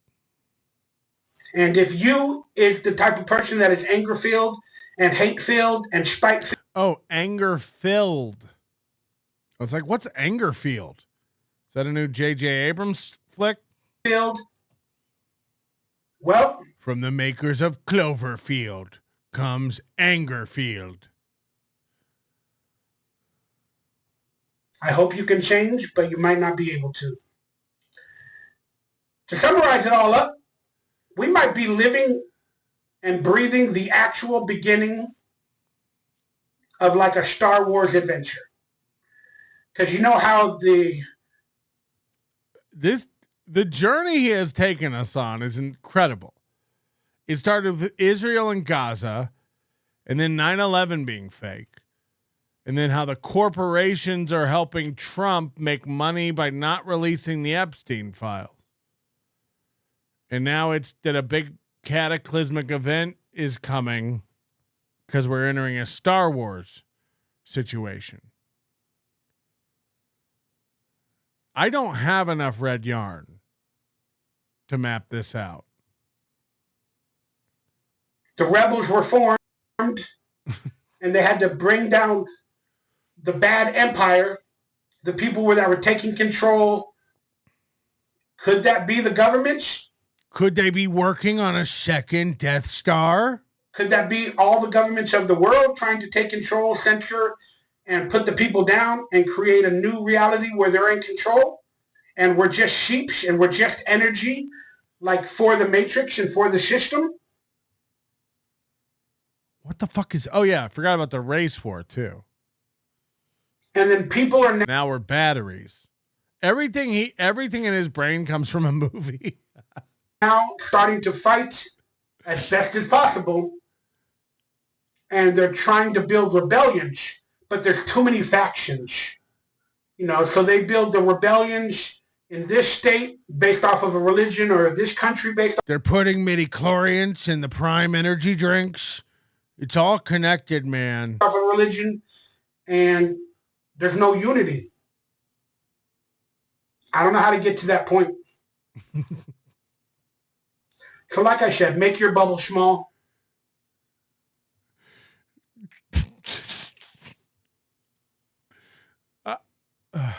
And try not to believe everything you see or hear. Anyway, hit the like button and buy a t-shirt. Because 90% of it is nonsense. Go with your gut. If something you see or hear sounds good to you, and it makes you feel better, tell yourself it over and over and over. La, la, la. La, la, la. That's probably the truth. But there is no truth nowadays. Apparently the only truth is your truth. That's why everybody says, that's my truth. They're not. Okay, we're not telling the women in the chat to kill themselves. Look, man, again, I told you what you could do. I told you can talk about me all you want. We're not telling people to K themselves in my chat, okay? I'm sorry that your meds have worn off or whatever's going on. I'm really sorry for what your family's going through, but you have to go now, okay? Okay. I'm going to help you. Go find another hobby. Thank you for being here. Nobody talks to Kim Nicholson like that except me. That's a fact. That's a fact check. Thank you. We'll be back in a minute with a new name. Not another truth. There's the truth and the truth. Problem is, we can't get all the information to actually find out the truth in any situation. So you have to rely on your heart, your critical thinking, and your gut. Tell it to my heart. Tell me I'm the only one. Did Epstein really kill himself? Tell it to my heart. Maybe we're in a Star Wars race war. And my gut ain't been doing so good, but it has been doing better lately. Cut out sugar as much as possible. Oh. Red meat, a couple of times a month at most. Dairy, limit it as much as possible. Sodium, limit it. Stay away from lettuce. Halfway at least. Get exercise. That's one of my problems. And then on top of that, hot sauce. Fuck that shit will fuck. So what you're saying is... What do you get when you guzzle down sweets? People up. Especially me. All right, I hope you guys enjoyed today's video of just my 2 cents. Didn't have no rhyme or reason to it. I said what I wanted to say about, Tell me what wingy. about certain topics, and we'll leave it at that. Will we, or is there another minute left? If there's any topics you guys would like me to discuss to get my ridiculous opinion on it, let me know in the comments down below. Thank you guys for watching today's video, and I promise you I'm hoping to go live again soon. But for Fingers crossed. some reason, I haven't been doing so well with my anxiety, my fears. Yes. And Godspeed, Bauer.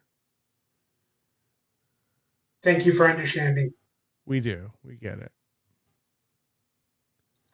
I do want to have a podcast again, though.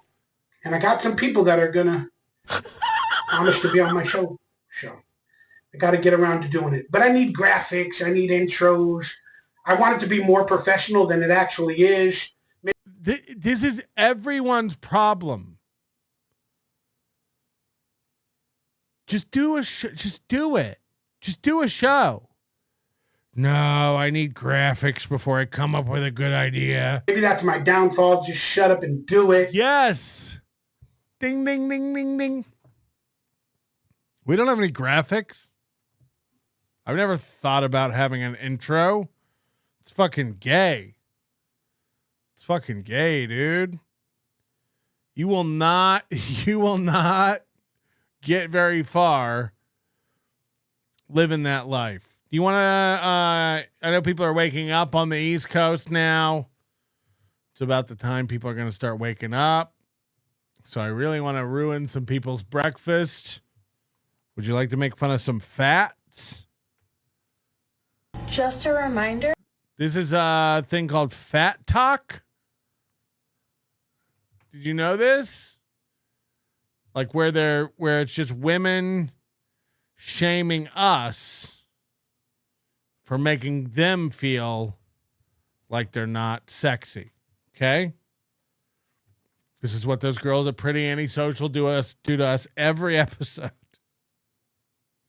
It's like, guys, stop trying to make us think fat is sexy. You never see me coming on here going like, I'm the epitome of a man. I'm disgusting. I'm gross. This is these titties, all this wing, you know, it's got to go. It's gotta go.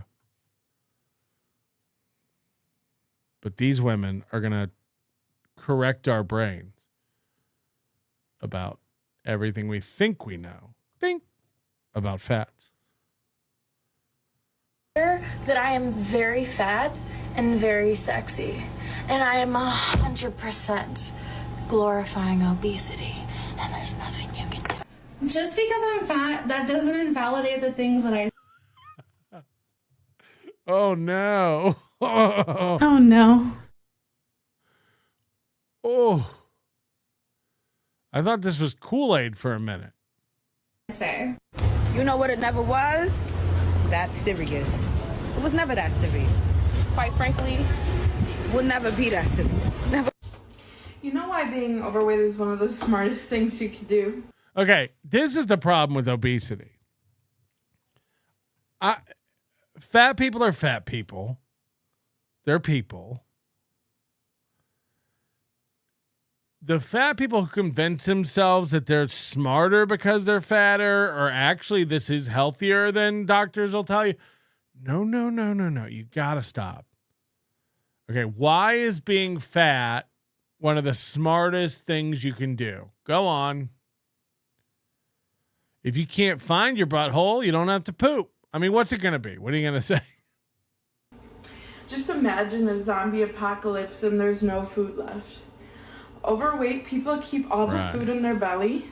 Therefore, they would live longer than people who aren't overweight. Overweight people keep all the food in their belly, so they'll live longer. Yeah, but you have to outrun the zombies, right? Still? Like, you still have to outrun the zombies. Wow. That's smart. That's thinking.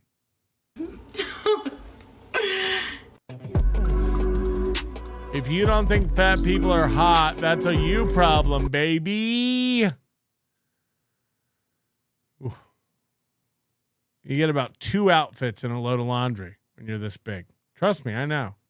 I have to wash one Carhartt shirt at a time. And the spin gets all off balance. Oh, God.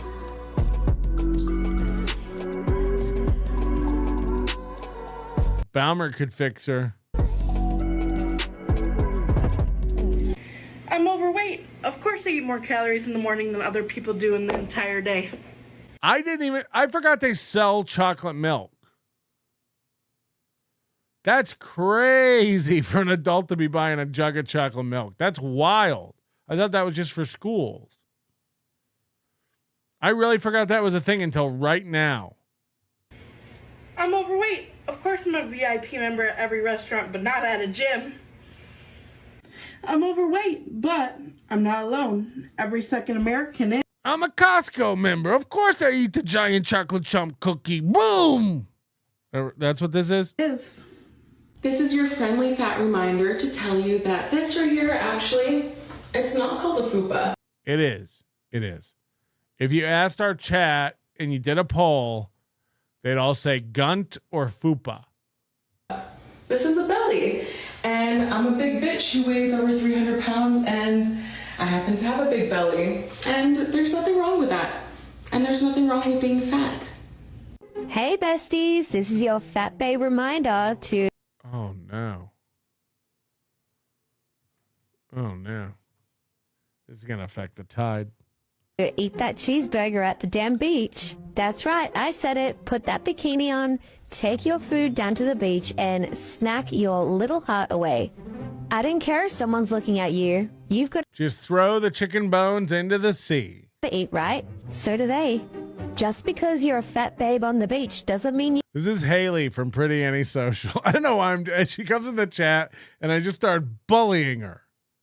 You know, because I don't want to be aligned with somebody who hates Keanu, honestly. I'm trying to rehabilitate my image over here, NLO. We're trying to get teamed up with Kiki so that maybe when Johnny dies, I can be a Steeltoe guest host. you can't eat. Oh, and don't forget to take those bloody pickles off. Ew. Vegetables. Love you. Nom nom nom nom nom nom. This is just to remind you that bellies exist and are gorgeous. That's what James Baumert looked like. I'm not going to lie. Body positivity has encouraged so many people of all sizes to feel comfortable in their bodies, which is obviously positive. We all deserve to feel respected and have dignity. The thing is, you do deserve to be respected and have dignity, but you're not comfortable in this body. Again, as a man who's just over 300 pounds and 6'5", I can tell you, no one enjoys that. It's not fun. Like, so I know all these women who are like, I'm 350 and they're like 5'6". It's miserable. It's miserable. But I'd like for us to admit that straight-sized bodies look to be more and more represented in this space at the expense of seeing other body types, like the fat bodies that was originally created to center and advocate for. The Scottish narrator. So here I am to take up space in this movement, a cleanse for your body positivity feed, if you will, showing off my belly, my back rolls, my thighs, physical features that I'm oppressed for, vilified for, and hated for. I am body positive. People don't hate you. They just think you can't control yourself. They just think you're disgusting. You know. Things I hate as a fat person. Cars that don't fit. Number one has to be those little, like, connected chairs at schools. Hello? So many straight-sized people complain about them, too, so... Number two. All furniture should just be giant furniture that normal-sized people have to swim in so that the occasional fat bitch doesn't feel oppressed. Two is glasses because, okay, the frames are never, like, wide enough, and they're always, like, splaying out the little arms. Number three is shopping at the grocery store because we're all here to get food. But where's the big food? But how come I'm the problem here? I just feel like all fat people, when they're going to the grocery store, are just like, people are looking at you. And part of that's you. Part of that's guilt. Part of that's that you feel fat and disgusting and you assume everyone's looking at you thinking about how fat and disgusting you are. And some people are, but a lot of people aren't. Most people are just in their own heads doing their own thing, you know? But every once in a while when we look over and there's like a bitch with a giant cart full of Velveeta, we go, God damn, really?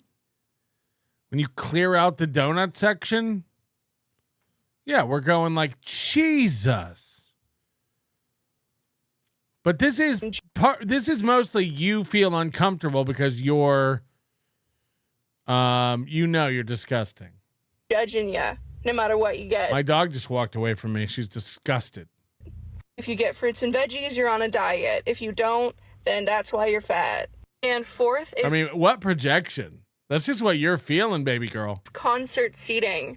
Because, oh my God, they are the narrowest things. They are, like, narrower than plane seats. They're, like, literally... And they're always, like, at, like, the highest peak. Like, it's, like, almost a 90-degree angle of walking up to sit there. It's like, are you wanting people to fall down?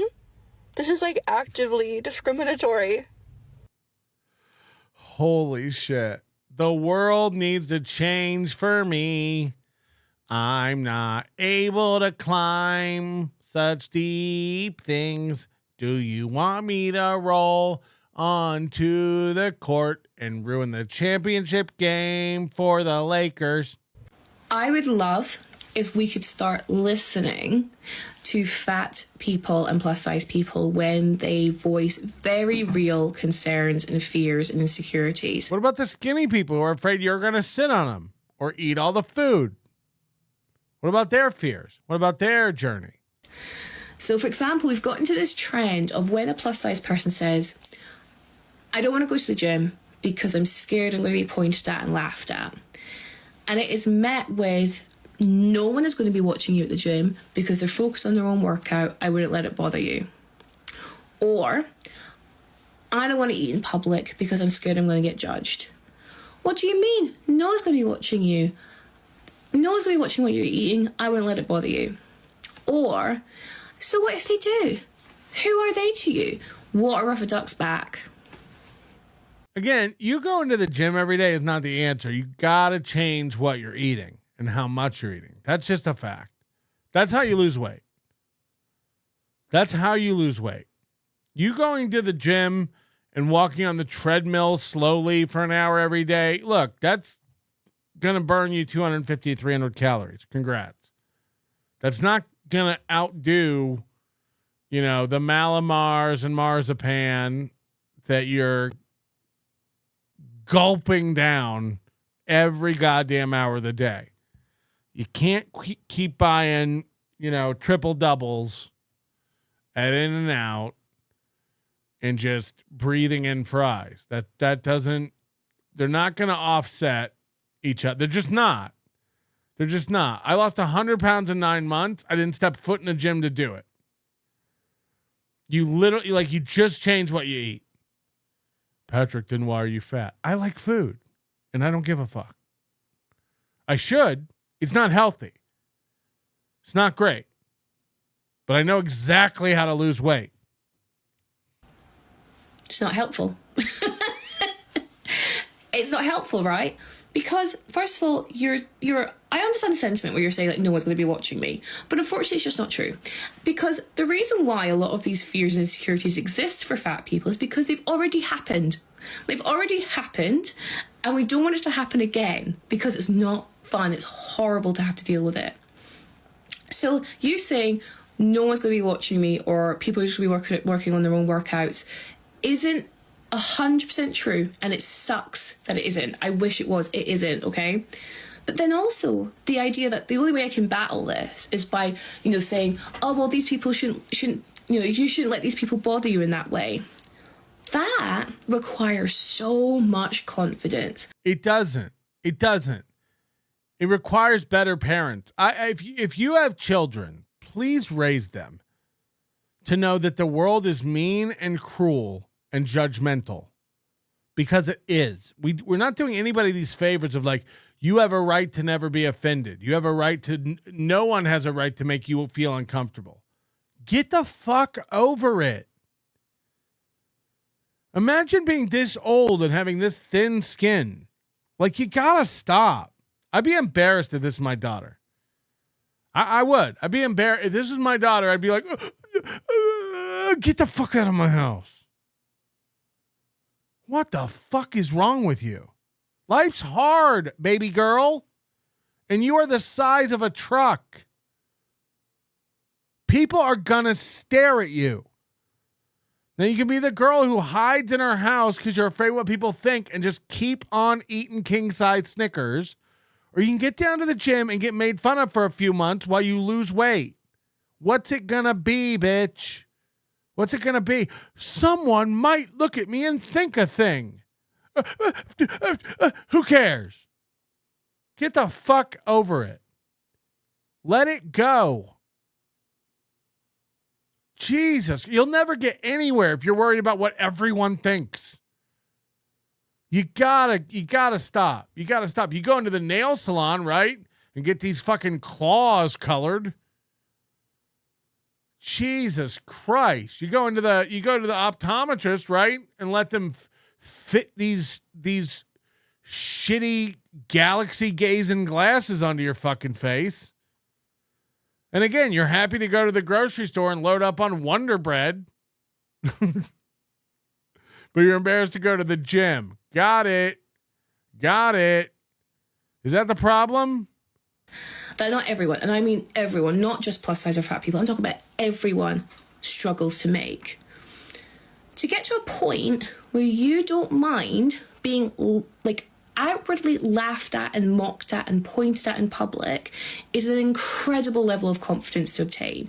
Now, marry that with this idea that if you are fat, you've grown up your entire life having your confidence beaten out of you. And if you have any confidence now, it's because you've worked so hard to get there and having to dismantle all of that fat phobia and all of that diet culture in your head. I get it. And I salute you for getting to that confidence. But what I'm trying to say is, the world hasn't helped you get to that level of confidence. You've had to do it yourself because the world has told you that you're ugly, that you're not deserved of love, you're not deserved of respect, you're not deserved of even equal healthcare. You are a drain on our resources. That's one of the things. She lives in Scotland. She has an NHS. Listen to this bitch. I think it's thrown at me a lot. So the idea that that person who has been hearing that their entire life is now also meant to have the level of confidence so that they don't get bothered by people outwardly laughing and mocking them in public spaces, well, that's fucking shit. That's a really hard task that you're asking these people. And I don't know what the answer is, but I think the first step is we have to admit that these things happen. So when a plus size person says, I'm scared about going to the gym, your answer isn't, oh, no one's going to be watching you. Yeah, everyone's going to be watching you. And they're going to be filming in a lot of cases, especially if you fall. So, I imagine the owner of the gym is going to be watching to see if the trusses are bending underneath the floor. So, yeah. Everyone's going to be watching. Now, get to work, whore. I hear you, and that's a really valid fear to have. It sucks that it's valid, but it's valid nonetheless. Consider yourself motivation for everyone else in there. And let's start from there and work our way forward. Something that I don't think people understand about being fat is... Honestly, there is something to that. Like people will look at you and they will have thoughts and then they'll move on with their life. Because everyone's head is buried in their phone. This is just 100% true. Everyone has their own shit going on, and everyone will just get back to their phone or back to watching TV or back to their own workout. Because ultimately, you don't fucking matter to anybody else. You just don't. You just don't. And also imagine somebody posts a video of you on a treadmill at a gym and you're 400, 600 pounds. What do you think the internet's response to that will be? They'll be all like, good for her. That's exactly what'll happen.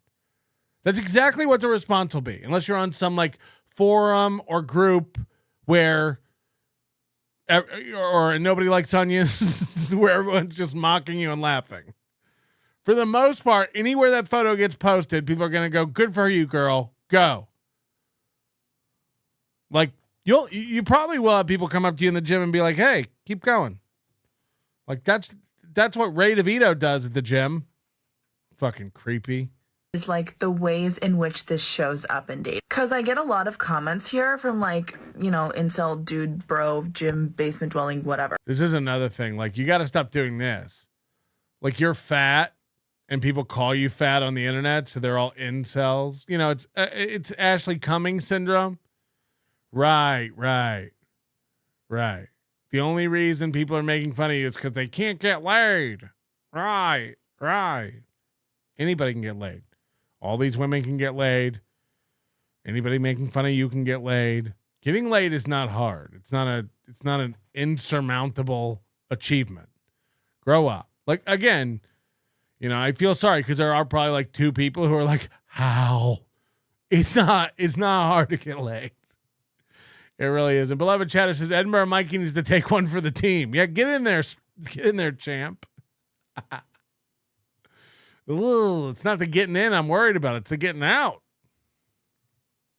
You know the type, trolls. And they're always like, well, no one would ever have sex with you. No one would ever date you. And that's not quite true. It's more like you're just very aware that your options are limited, or that the ways in which you get approached are limited, or that the things that poor guys, fat guys, disabled guys, convicts that are available to you more readily are limited. And I've been in a relationship for the trans 4 years, but I still experience a lot of this because you can just feel that you are not seen as valuable in the dating space.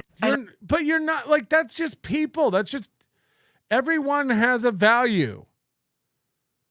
Like it's a natural thing to not be attracted to unhealthy people. It's why I had to trick a slow woman into marrying me. Hello? Just recognize it and lean in. I know people say marketplace and that feels dehumanizing, but like to a point it's true. Like more than anything, what it is an awareness that like your stock is low and that a lot of women have a power in having higher stock, I guess, that they can use to, you know, get things for free or get men to do things for them. Like I am aware of that even as somebody who is in a relationship. I am not looking for love. I have love.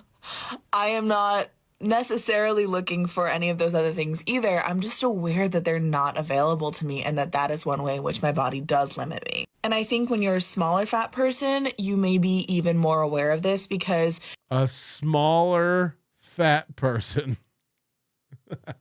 It seems weird when your size does not exclude you from a lot of other things in life, that it would still exclude you from this. Like, if you can do all these things, like you can fit in airplane seats, you can travel, you can go on amusement park rides and have fun that way. Like, if you are not... Moody told the story. Moody and I, back when I was like about 400 pounds, but Moody and I, with a bunch of NLO fans, we went to Disney World. Disneyland, California. And we got on Space Mountain and the bar wouldn't come down and close over my stomach. And I had to get up and do the walk of shame. I couldn't ride Space Mountain. Too fat for Space Mountain. I wouldn't fit in space.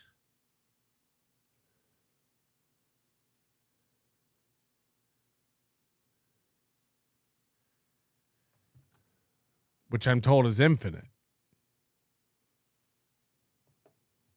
Big enough that your size isn't preventing you from doing a lot of things, it can certainly be something that feels like a sticking place. I used to have to whisper to the flight attendant, "Can I get a seatbelt extender?" I haven't had to do that in 9 years. It's great. So these people who want to pretend like you don't feel different when you lose weight, and again, I'm still fat, but I'm not near as fat as I used to be. People want to pretend like you don't feel different, you don't feel better. You know, finding clothes is easier. You fit in furniture easier. You fit on a plane. You can ride.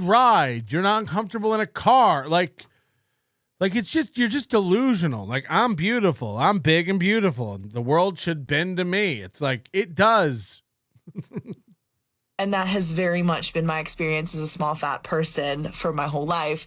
And I have realized as I've gotten older that like, I actually have so much privilege in that this is the main way that it has showed up. And the weird thing is, being fat doesn't preclude you from finding love or a relationship or getting married. But it should.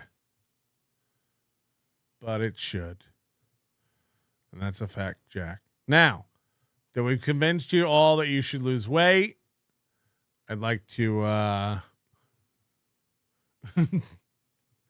all right, there's the guy that we were watching Friday night that we've been doing these raids on our members only shows. If you're not checking out our members only shows, become a member, hit the like button.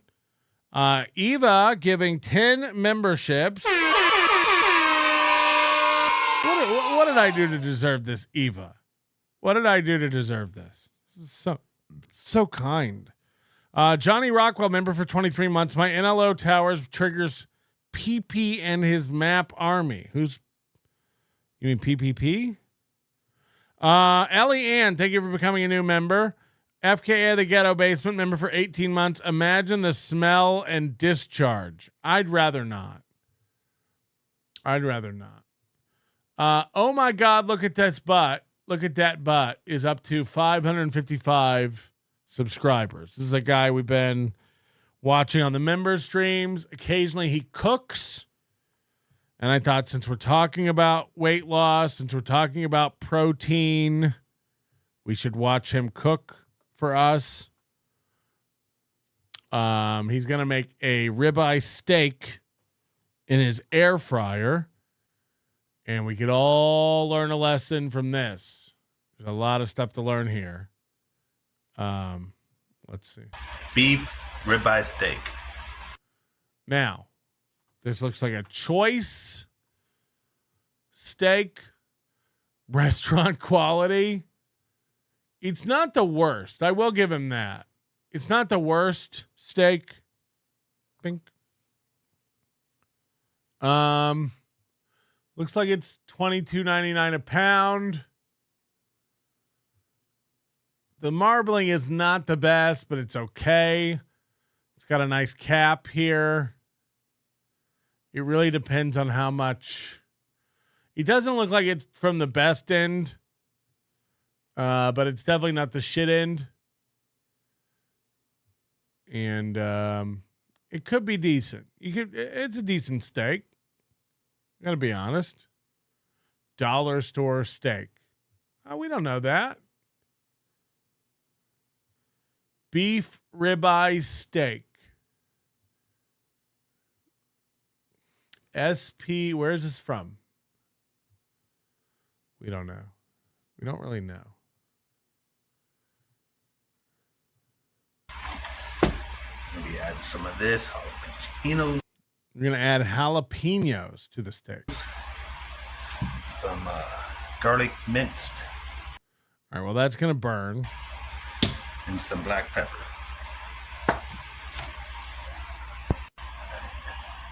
Okay, look how dirty this guy's air fryer is.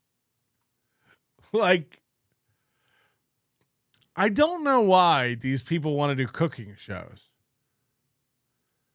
This is clean your shit. Just clean your shit before you put it out for us. Like, what is that? My grill outside is cleaner than this air fryer.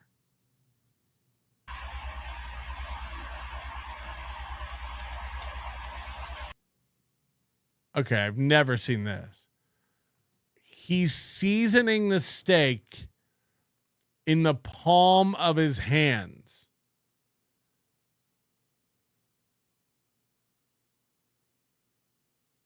He's just holding his steak and shaking one of these like picnic salt and pepper shakers you buy for like disposable use.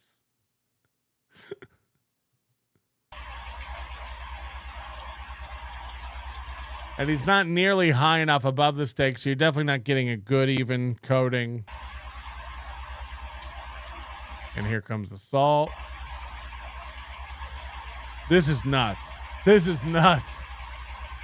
Imagine all the salt and pepper that's just going on the floor and the counter.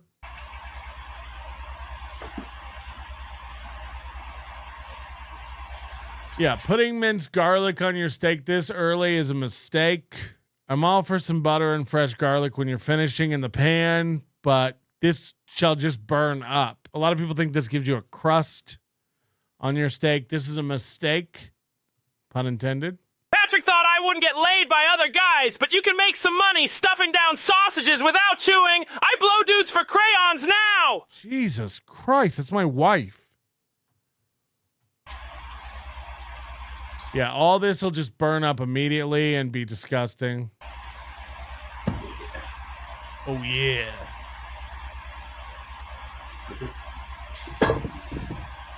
You just threw it down. Now we're going to do the other side.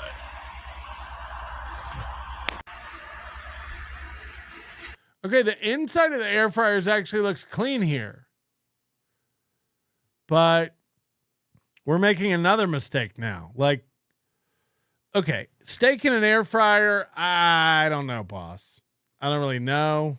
I don't get it. But on the other hand, it is just a convection oven. So I guess you could do a reverse sear method where you cook it in the air fryer for a bit and then sear it off to get a crust. However, I don't think he's going to do that. And if you're not going to do that, you're making a mistake by not preheating the air fryer. This should be heated already, and it's clearly not, or we would have had a little bit of a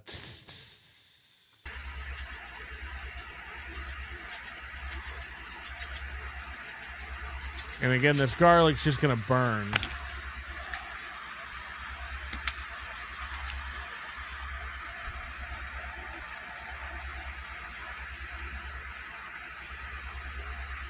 Hell. I can't believe your pepper shaker's clogged. Looks like such a clean kitchen setup.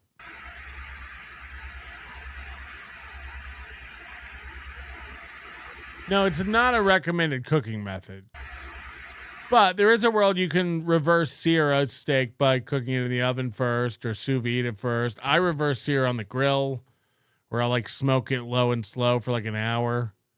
And then you get a nice even cook on it. You want that even cook from top to bottom. You don't want that gray ring around it and it's like raw in the middle.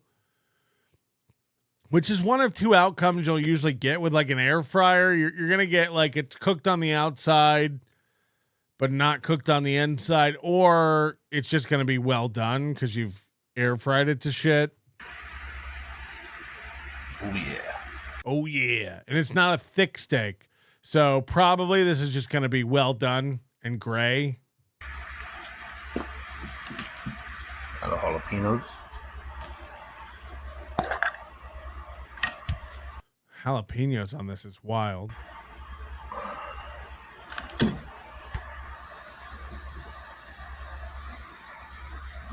Now, moisture is the enemy of a good crust on a steak. So this is also kind of dumb. You're basically, it's like, you ever had pizza with too much vegetables on it and it never really bakes right and it's all watery? That's what you're doing to this steak now. You'll never really get a good crust on that because you're introducing these jalapenos that have too much moisture in them. Yeah, this is insane.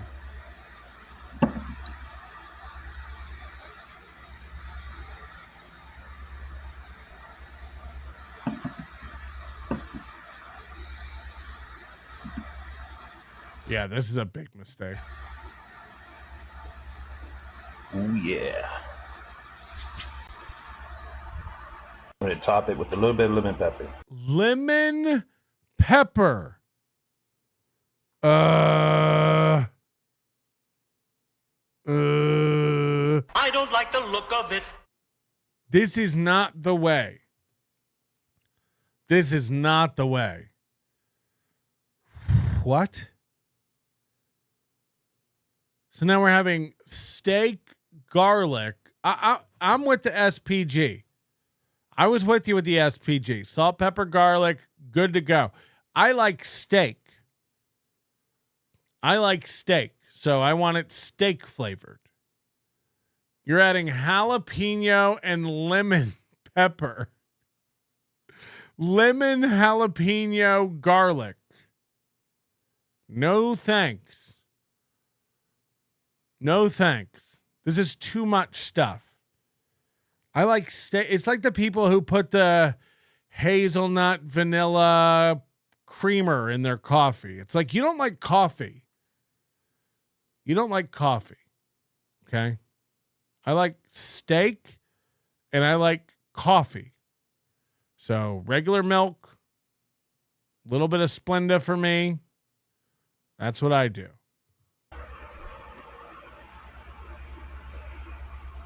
This is bananas. This is crazy. Lemon pepper jalapeno. Okay. Now he thinks that looks good. He's like, hoo, hoo, hoo. Of course, use metal on the nonstick. All the jalapenos immediately fall off. Oh, yeah. This looks better than I thought it would look. I'm not going to lie. He's reaching in a piping hot air fryer and touching it. This guy's dead inside.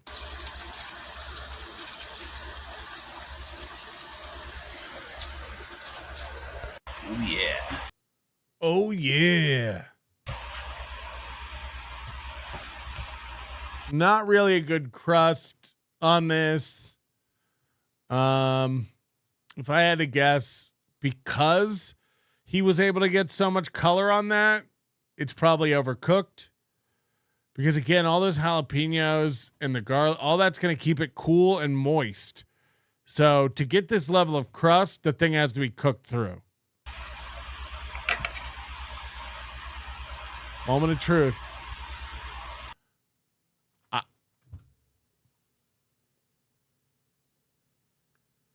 Again, is this guy a Neanderthal? Is living in a trailer? He just puts his hand on the steak and starts cutting.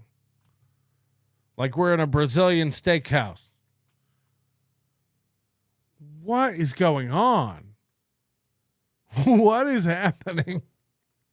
He just uses his palm. Holy fuck.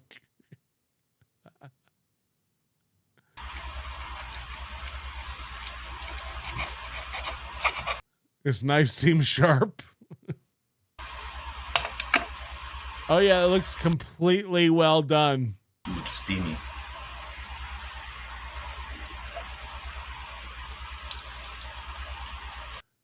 Now he's looking around like, where should I wipe these steak paws?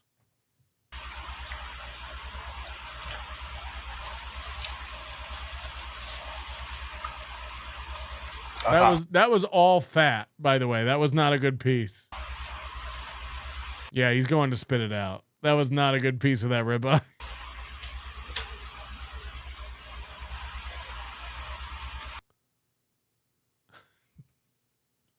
No.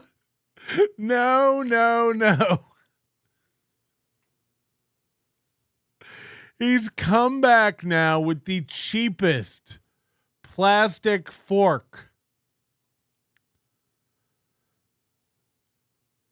Oh, fuck me, dude. This is too funny. This is too fucking funny. What is this balding ginger beard doing? He's not even in his bathroom. Yes. Only 6 condiments on a steak. This guy can't cook for shit. Fuck this guy. My brain can't even figure out what the flavor profile of this would be. Lemon, pepper, jalapeno, garlic.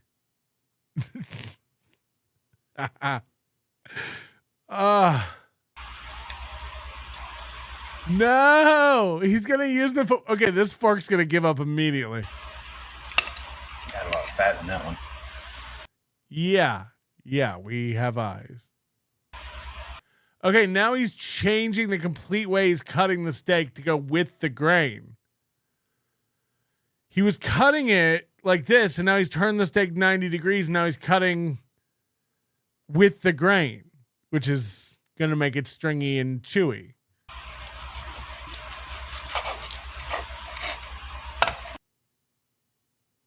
I can't, with this plastic fork, it's too much.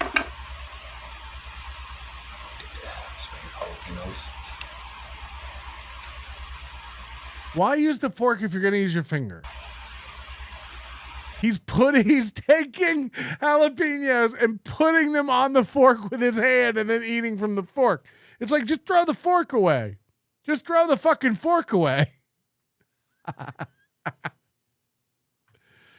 Oh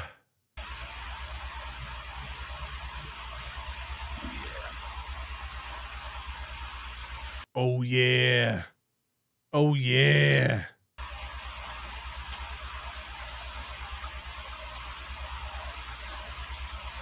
This has got to be disgusting, right? Lemon, pepper, jalapeno, garlic steak. Again, like, do you like steak? Because you could have done this to an old shoe sole, and it would taste the same. That's actually really good with the jalapenos. That's actually really good with the jalapenos.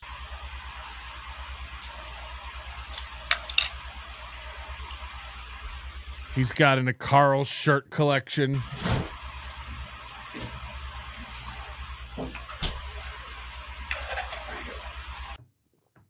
Now he's going to put raw pickled jalapeno on there. Needs more pickled jalapenos.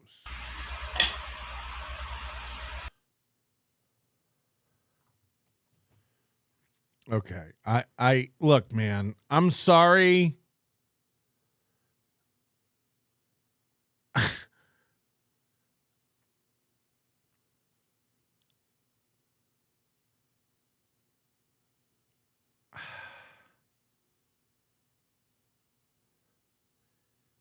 He's digging his dirty hands into this jalapeno jar.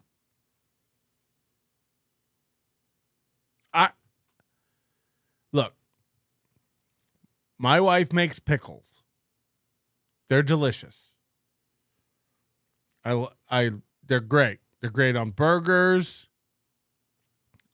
She makes different kinds. She makes umeboshi pickles or whatever I don't know. She makes all these pickles. It's very important to not contaminate the jar. You should only use a clean utensil to get the pickles out.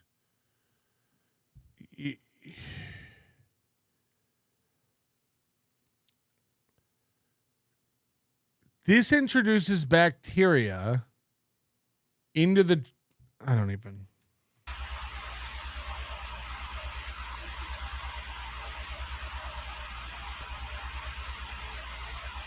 Okay, this is insane. This is insane. It's not a fucking cheesesteak, dog. This was a decent ribeye.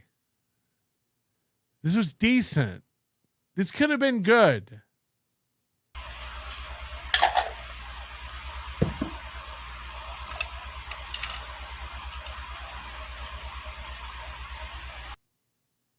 Overhanded.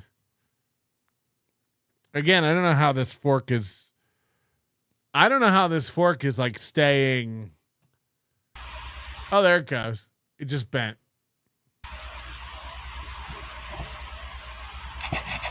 This knife is dull as fuck. It's not cutting shit. Look at that. Look how dry and gray. That's a good steak. I mean, why buy a ribeye?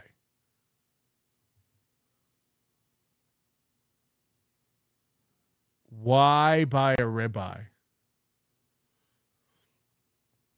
Holy shit. Might as well microwave it. The fork won't go into it. It's all tough. It's dry.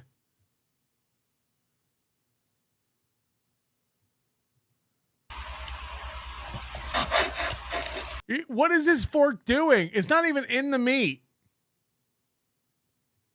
He's just laying. What are we doing? What are we doing? Fuck. He filmed this. Like they're going to want to see my famous lemon pepper jalapeno steak.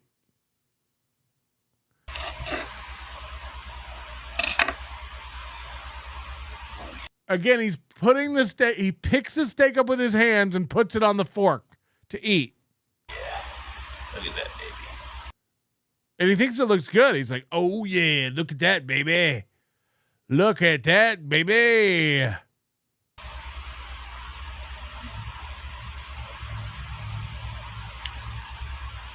I mean, this is a choking. This is how Royce Miller eats steak.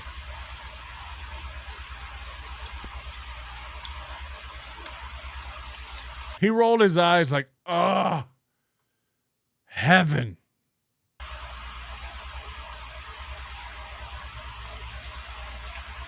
You can taste the jalapenos and the lemon and the garlic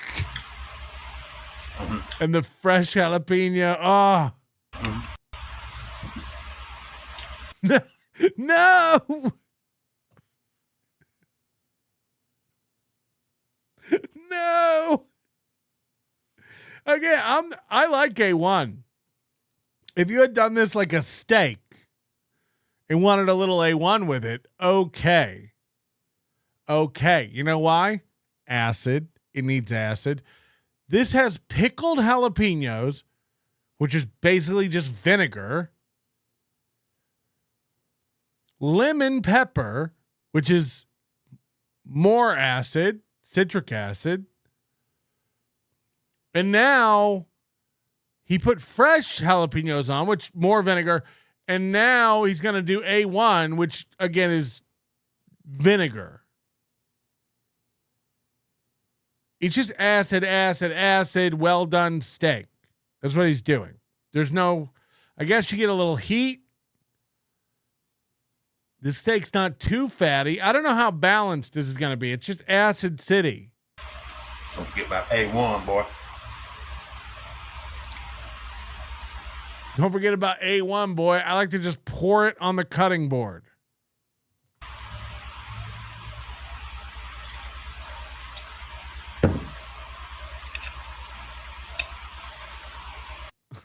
I love people that hold a fork like that.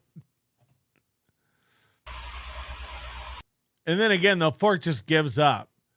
Like that fork just collapses into the meat. It might as well be a stick. He could probably use chopsticks to hold the steak better.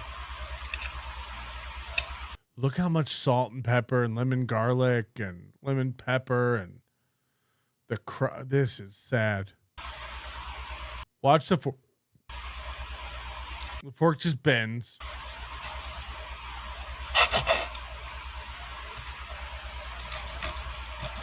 This is all tough.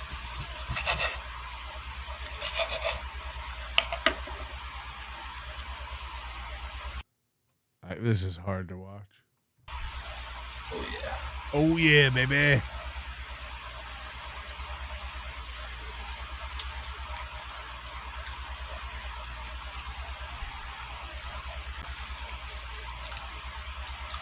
Good stuff. Good stuff. That's a big fucking bite, dude. He's just eating the fat. He's going to have to walk off and spit this out again.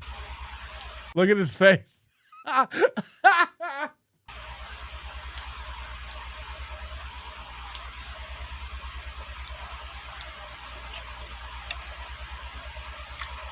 Who has he pulls fat and gristle out of his mouth and puts it on the cutting board on their bingo card?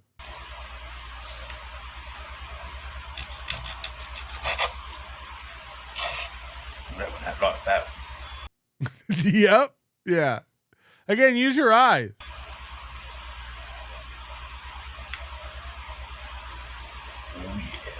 Oh yeah. You know when you go to a steakhouse and they're like, would you like the steak our way? And you're like, what's your way? Lemon pepper jalapeno garlic. A1. No.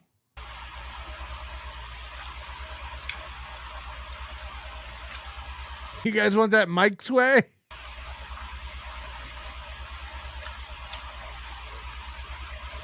The fact that he's cutting through the fat and just eating the fat is insane. Like, there's a lot of fat.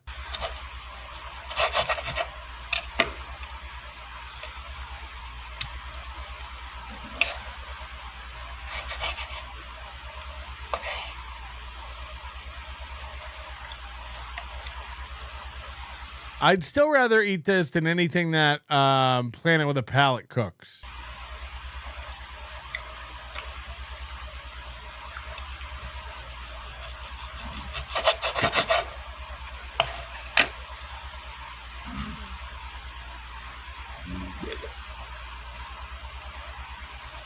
What a good dog. What a good dog.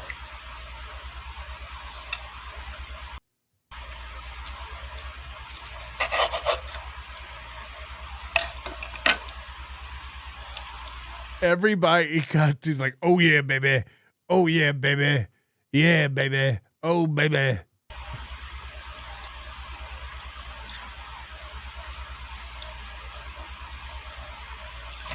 Turn it another 90 and keep cutting.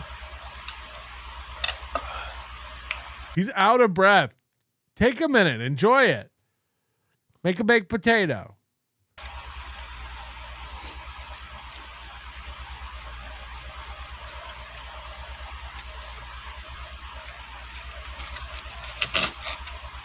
This fucking knife.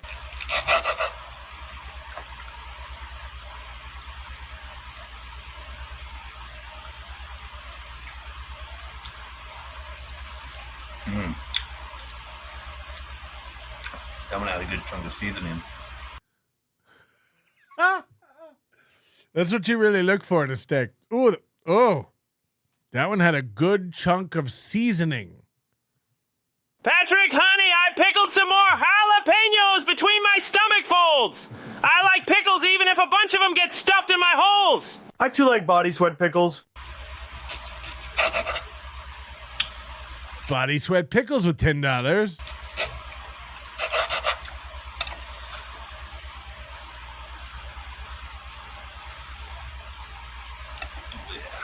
Oh yeah, every bite. Oh yeah. Oh yeah, baby. Oh yeah. Okay, that's wild. There's gonna be so much fat. He just chews it and swallows it, man.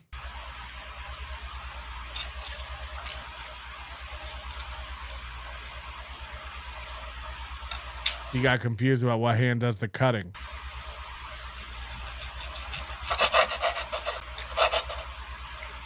Good stuff. It isn't. It's white gray. It's not good stuff. We don't even need to taste it. You've ruined a steak. You've ruined jalapenos. One could argue you've ruined lemon pepper seasoning.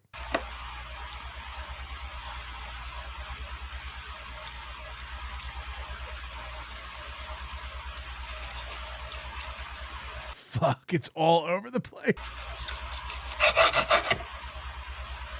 That's what I'm saying. Why buy a ribeye? Like, this could have been top round. I'm trying not to swallow it. Why? Why are you trying not to swallow your steak? Like, chew it first. Oh, it's a good idea. Cook, chew, swallow.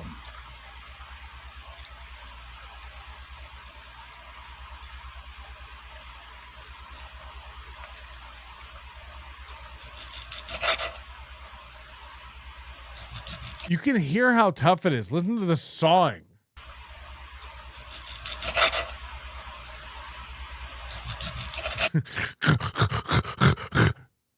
Sorry, are you cutting through cardboard, sir? This looks like it has a lot of fat at the end of it. Yeah, it's a ribeye. Oh, fat on it. He's not going to eat that giant piece.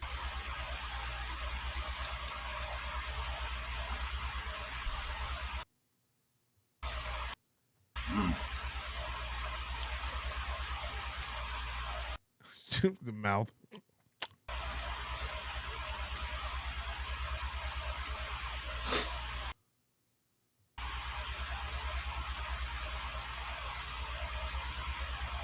These jalapenos are really choking me up.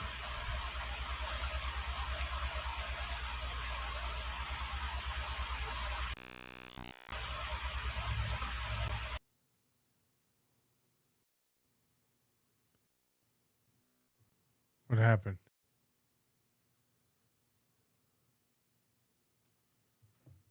What just occurred? Hold on, my Bluetooth cut out.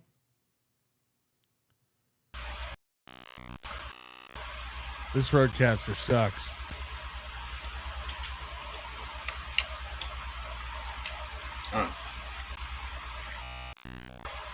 That was. That's crazy. That's crazy. Stay hungry, my friends. Stay hungry. Ah! Jesus. Can we just have a... Listen to this. It's like Chad show. Oof. Holy shit. Sorry about that. This one's... Oh, fucking hell. Why is it doing this? This Roadcaster needs a reboot. A hard reboot. All right. This one, listener sent in, I think by the name Omega Wolf. And this is unreal. This is unreal. Real quick.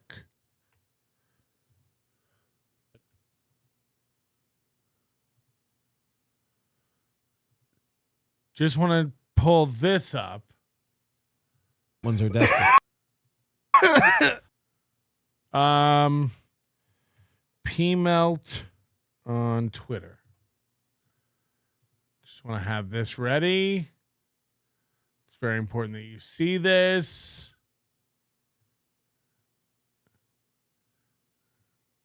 From Hackamania.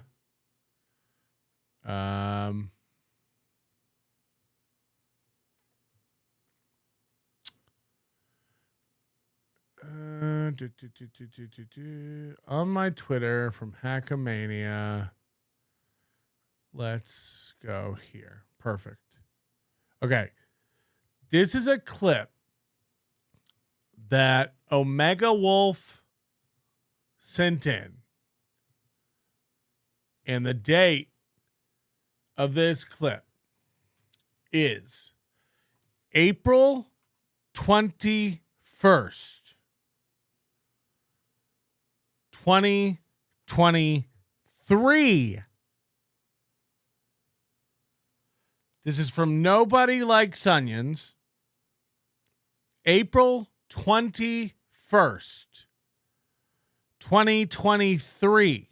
That's over 2 years ago. And I hope Ricada's still watching this. This is going to be interesting. Now, we all heard the story that at the end of 2024, when the polycule began, or sorry, the end of 2023, when the polycule began, the Ricadas got gifts for April and for Aaron, and Aaron, in return for Kayla's birthday, bought Kayla a romantic refrigerator.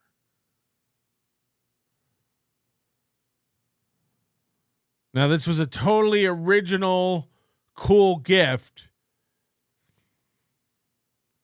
that Aaron bought for Kayla. Well, listen to this. 2023, April 21st. Listen to this. Why does a woman wear that? Thank you for mansplaining it to me. Why does a woman wear white at her wedding? Why? The dishwasher should always match the stove and the fridge. If F. Murray Abraham was telling these jokes, I hope he's fired. That is brutal. I think I'm doing weed at this point. And who has white appliances anymore? Don't do that. Oh, don't insult people who No have white appliances. Oh, man. Stop that. Unless it's a beer fridge in the garage. No more white fridges. I want a Steeltoe joke book for the back of my toilet. Those old 80s fridges, the ones that were like yellow. See, I think those are cool. You like the old 80s yellow fridges? Check it out. Jesus. There Uh-oh. Designer. Whoa, April's Hard it going, out a little bit. check it out. Like she's drying her nails. Well. I would never. No, there's a, I will probably never buy it because I'm cheap and I don't buy anything. But Whoa. there's a fridge at Home Depot, has been for the longest time. It's like a retro, like weird mid-sized fridge. It's not mini and it's not like a full fridge, but it's like that retro cherry red. It comes in cherry red and like jet black with like chrome accents with that big lever pull handle. Oh, I want one so bad.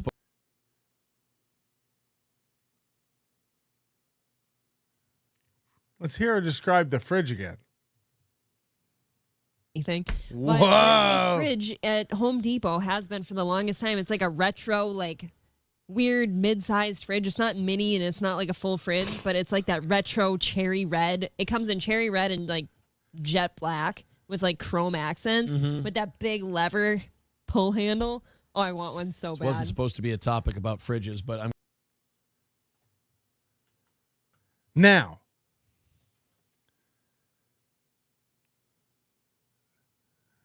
the question is,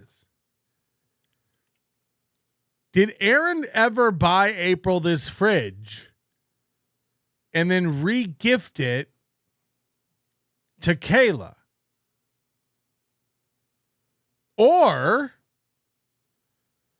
is Aaron so uninspired and uncreative that when it came time to buy another woman a gift, he went, what do women want? Well, yeah, April mentioned that fridge she liked one time. Or, as the chat is already guessing, did Aaron buy Kayla this fridge because April had wanted it for a full year?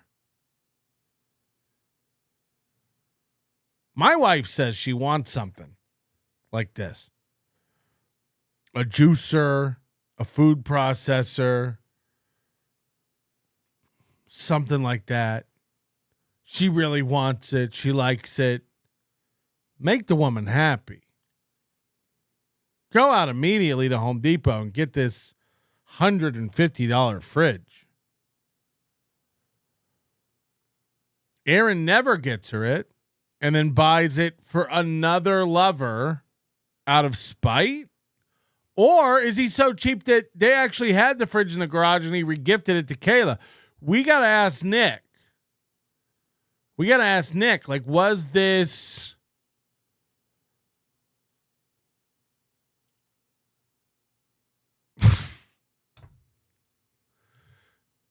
Did he see the box? Did he see this thing get assembled?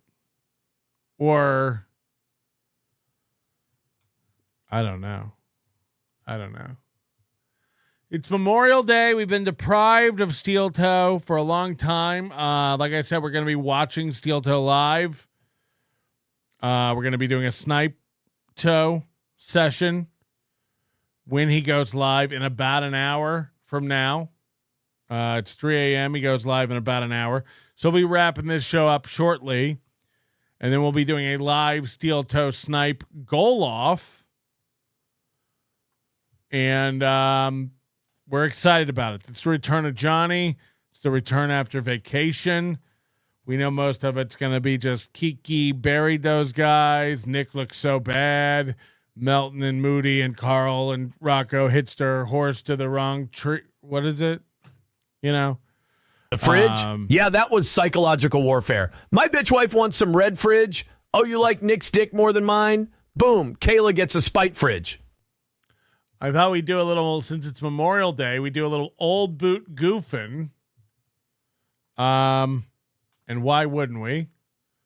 Old boot goofing. It's where we kind of watch some older Steeltoe stuff. 'Cause you never know what you're going to find when you watch Steeltoe back. So this is this is actually interesting. Keanu Thompson calls in to win by 2 after. Oh, wait. No, sorry.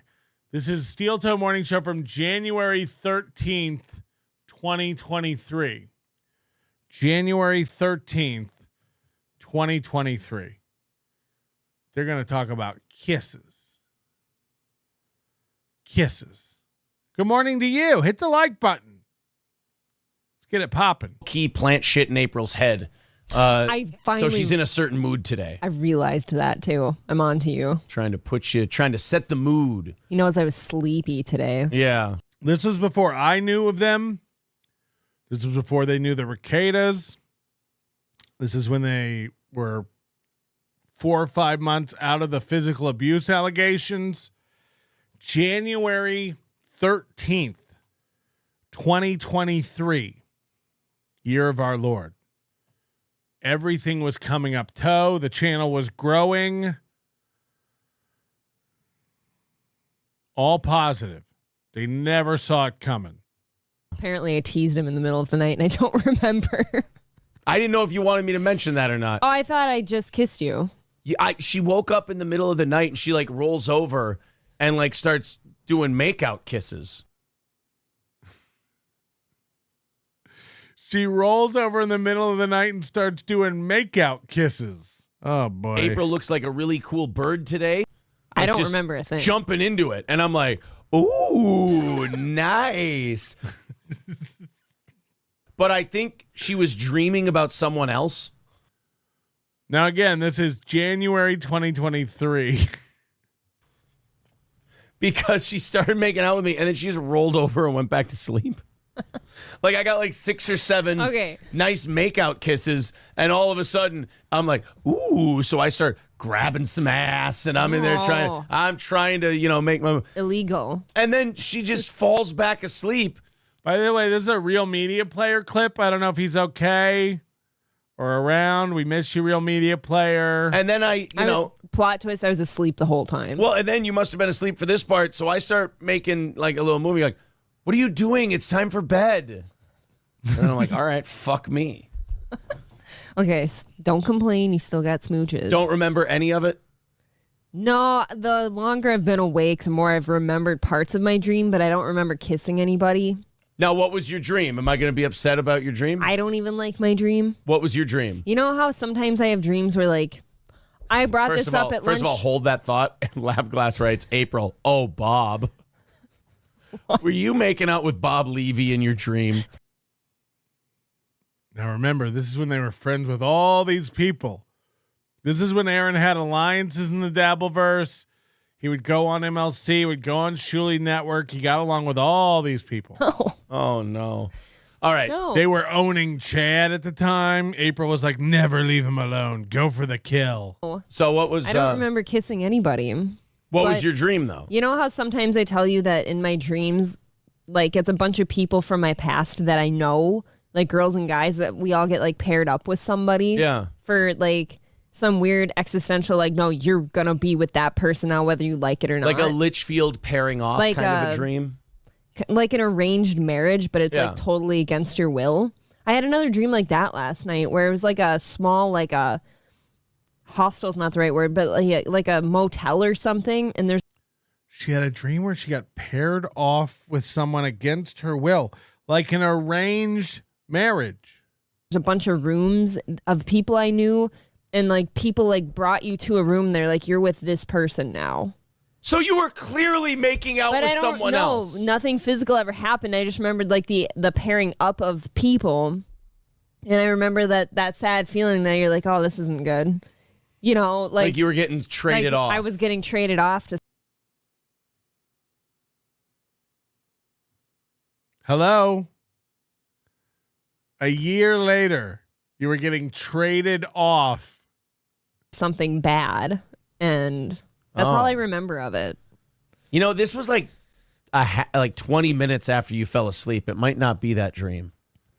Yeah, it's hard to know when you were dreaming unless you woke up at a certain time and fell back asleep. I don't know. Because this dream lasted like the entire time. Yeah, people saying you were clearly pimped out in your dream. Oh.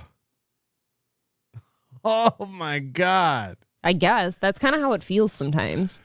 Honestly, what those dreams sound like is it sounds like that conversation we always have about Litchfield. Where it's like you people just, if you don't get out of that town, you just pair up. Yeah. Like people just pair off. So I don't know. I don't know if that's like Now we know to this day, now Aaron called her a crawl back to that shithole in Litchfield where you came from. Anxiety about like that was your life or, going like that would have been your life in Litchfield. Imagine getting out of Litchfield and making it to St. Cloud and going like, whew, we made it. We made it. We're doing so much better over here. Litchfield is you just would have been paired off, like an arranged marriage. You would have been paired off with somebody. Well, you know the one guy that you teased me about at Brick and Bourbon that apparently you two are friends? Yeah. Brickin' bourbon. Or something. Yeah. He's usually in those dreams, and I think it's because I was like into him for so long. It's not anymore, of course. But like he's always in the dream, and I know he's there, and I never got paired up with him. It's always somebody else that I wasn't into. I'm getting dream It's the weirdest thing. I mean, is this... I mean, are we... I'm never having sex. I get paired off with somebody like this is your fate now. I'm getting completely dream cucked over here. No, you got real life cucked. Your dreams came true. It's not my fault. What the fuck is going on? I never have good dreams. I have very like ominous, mysterious dreams that don't make any sense. I really don't have dreams that I can remember. John Smokin says his wife has dreams like you with the getting paired off and shit like. Do you know why this week is also exciting? Again, return of Johnny after Johnny made $183 on his GoFundMe. Aaron didn't help at all. Aaron went on vacation. Again, I'd love to please send in your predictions for what you think Aaron's going to talk about. What is he going to have? He's 100% going to do show and tell, right? We know this is happening. We know it's happening. Aaron M. Holt will 100% have things from the beach to show us. What are your other predictions? Send them in, preferably through a super tip. No, send him in a new shirt. He's gonna have a new shirt, right? He definitely will have some cool beach shirt. People are speculating on his level of tan/sunburn. You know, what else do we think? Some sort of cool bracelet or necklace, a hat, maybe a fun hat, a shell or some shells, maybe soaps shaped like seashells. Maybe you'll have a new wicker chair. I don't know. Yeah. And it's never how you want it to go. It's very weird. Yeah, that's I don't know. They call me Panama Toe. I feel douchey anytime I try to interpret a dream because you're like, they're hallucinations in their head. Who the fuck knows? And hold on, though, when you're going to have the dream discussion. Yeah. Like, it's okay, I think, to go have that discussion when you acknowledge that first. Right. Is that like you're hallucinating? Look, it probably means nothing, but let's talk about it. April was having some kind of fucking weird dream. And, I had to settle in my head last night. I was very excited to get made out with in the middle of the night. Gross. If my wife ever comes over in the middle of the night trying to get kisses, I'm like, go away. I'm asleep. And she'll be like, I can't sleep. And I'll be like, sounds like a you problem. Not excited to get shut down by her passing out. But I was very excited. She's not here tonight. Tonight's her night to go with Rick. We're gonna bring that back to make out in the middle of the night, and then I stayed up for like 10 minutes after because I'm like, fucking bitch was dreaming about somebody else, and like I'm getting like residual makeout time. This is how look, he's making this into a bit the last 10 minutes, but it does bug him. This is like bugging the fuck out of him. You know, like he's a very jealous, petty person. We've seen it in these texts that come out right after the polycule started. I come home to my queen and you two just run off to the bathroom. If I'm not needed, I'll go home. I have stuff to do. I have kids to take care of. Then cut to a month later. He's like, the kids are here alone. Can I bring them over so April can watch them? Apparently my arranged husband. You grabbed my face. I don't remember any of that. So like I said. You grabbed me and you brought me in. And I'm like, oh, this is wonderful. And I thought, she's trying to fuck. And then she kind of just passed back out. And I was always passed out, I promise. Yeah. And then I find out that it wasn't even. When has a girl being passed out ever stopped you from fucking before? Oh, baby. I'm accusing him of R-wording her. Just can't imagine what it looks like to see the sunsets in Florida. I love cum, as it were, pound my ass. Yeah, you're like Melton wishes he could go to vacation in Florida. It's like, I lived there for 30 years. It sucks. I'm hoping to never have to return. Done out of affection. It was done out of reflex. basically. I'm not complaining. Look.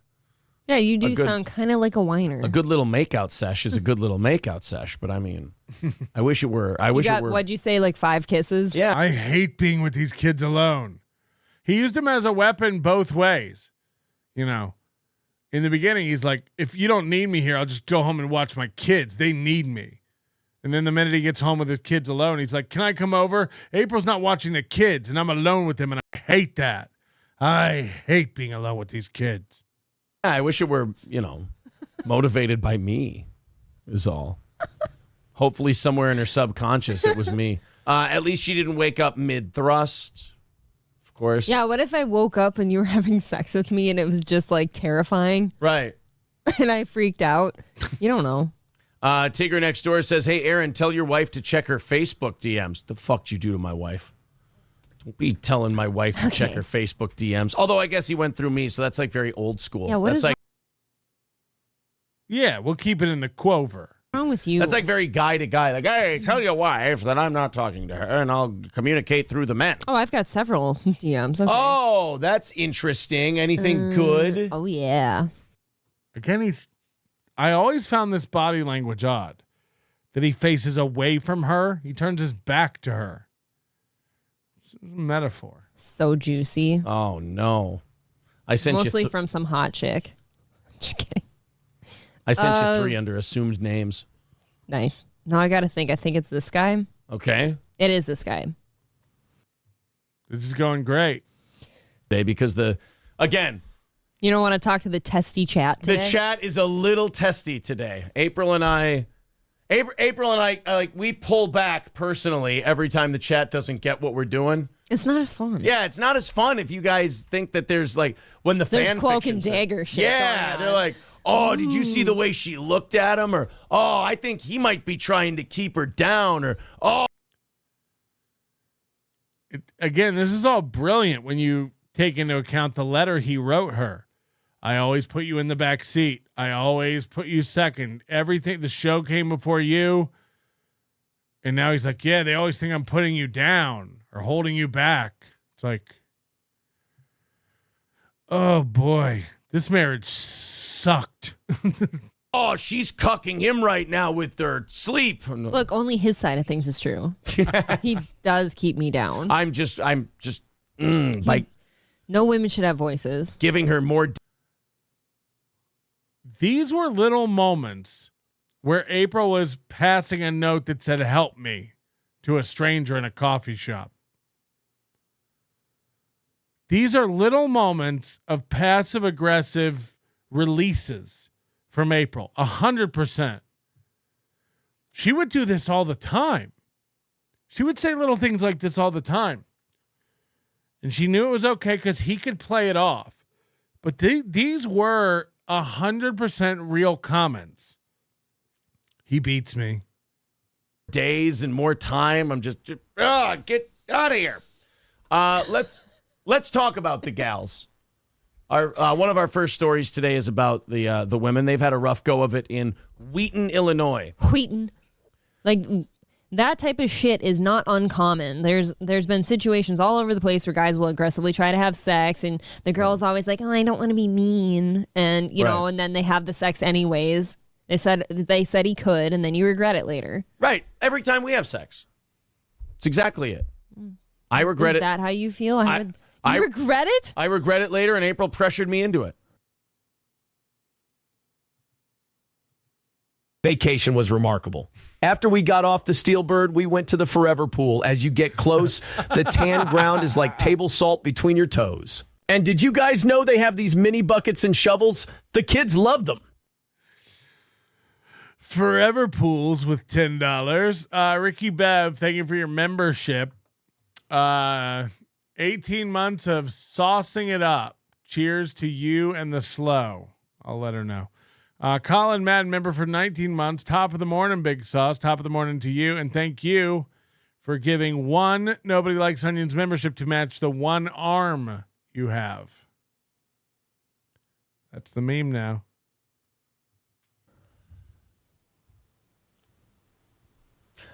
I can't even go along with the candle just burnt out on our love life. I can't. Holy shit. The candle just burnt out on our love life.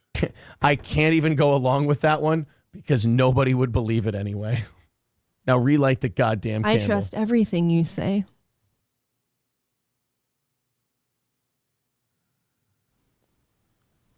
You gay? It says here on your chart that you're fucked up. She's not happy now. Look at this face. Look at this face.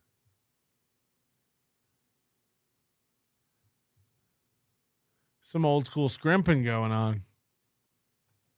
Everything you say. You gay? It says here on your chart that you're fucked up.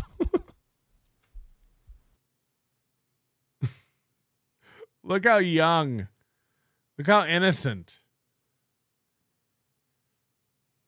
This is another time, man.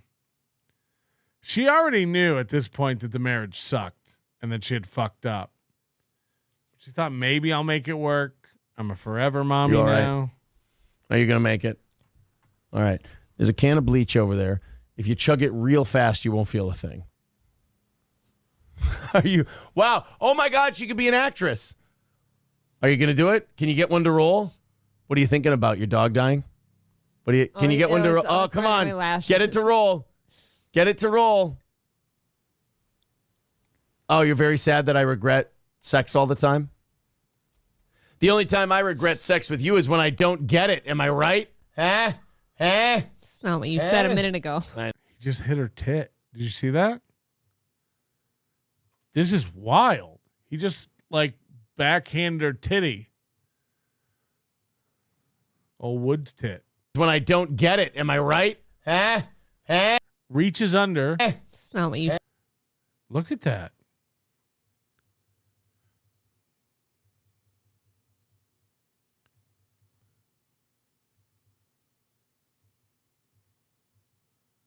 Cups it.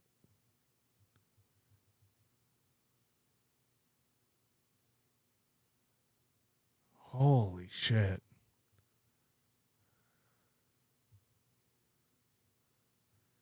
And checking himself out while he does it.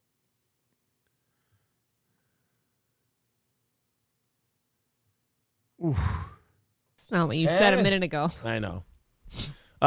Just a Dabbler says, can I get the shed in the divorce? Wait a minute. Why does our divorce get you anything? Dude, even I wish I had a shed to get in a divorce. Now Edward says, not very sympathetic to your cause. He says, cry harder, bitch. Look, it's wet. Oh, it's wet. There you go. Oh, is it really? Oh, I'm sorry. Get the fuck out of here. Oh, it's too much. It's too much. Tickle Me Tukey, I would have skipped my morning J.O. if I knew you were on. Sorry about that, man. Sorry we made you miss your morning jerk-off sesh. Don't worry, there's still time. This is a So Thorough Joe Burrow joint from last week. Them missing a goal? Maybe I'm a narc. Maybe I'm a square. Maybe I'm a dork. Maybe I'm a nerd. The show, we're doing great. It's an awesome start. Oh, wait. Sorry, not last week. Last month. This is April 28th. This got lost in the cracks. And this is a goal miss. And it gets a little uncomfortable. 305 is our number. Here's what I say. 200 by 8. We can't wait for him to come back. We need new toe. We do need new toe, but again, Memorial Day, I like averting our gaze. So go ahead, Streamlabs, PayPal, Venmo. Oh, the other thing, gifted memberships on YouTube. We are about 15 away from 500, and we crossed 400 on Rumble. So if in May, everyone on Rumble renews their memberships, or even a good portion of people renew their memberships. By the way, our EP today was Jenna Lynn. Jenna Lynn, thank you very much for being an EP. We appreciate you and your support and all your supports. You're my support system. Don't ever forget to support me. Memberships. Goals coming down in May. Goals coming down in May. The goals coming down in May. May 1st, creator program starts. Depending on what the revenue is there, June 1st, we could see another drop. I'm thinking 200s. Whoa.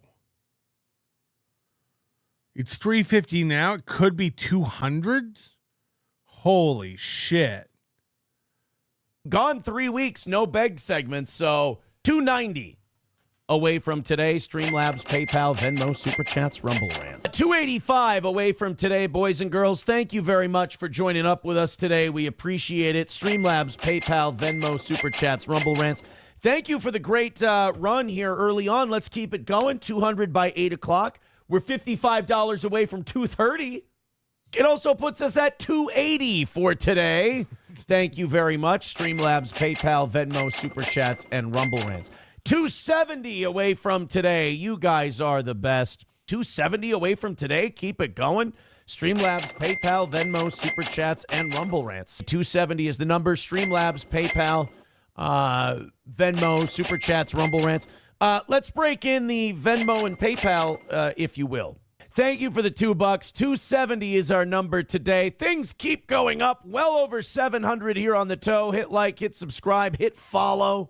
Hit like, hit subscribe, hit follow. Thank you very much.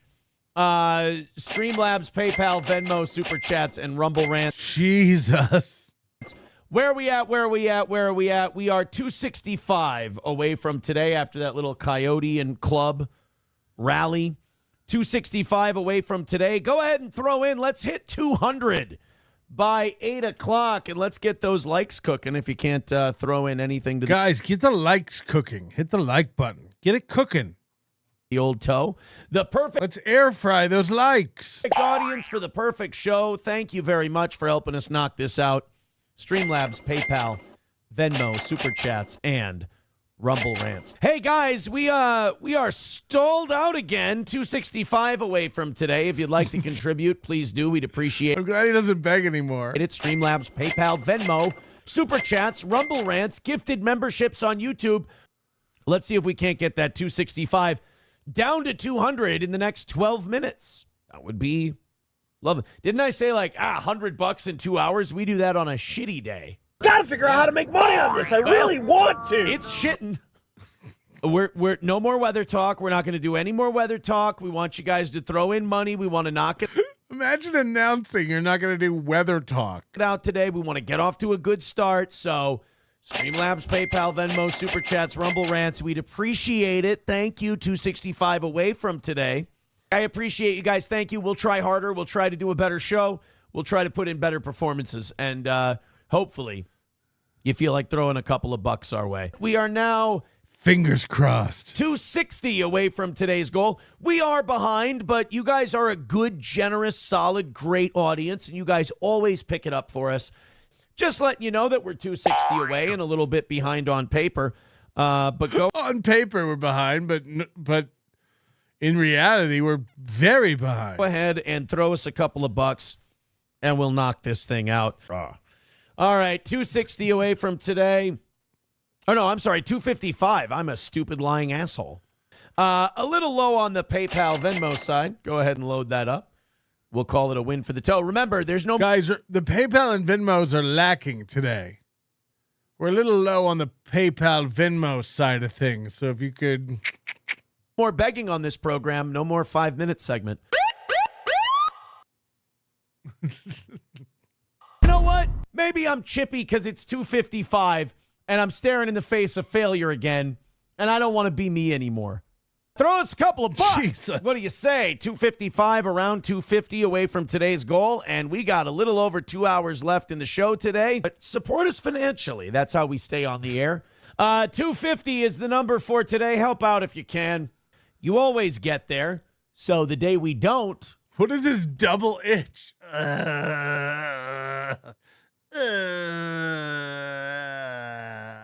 Not doing well. I'm going to be extra depressed.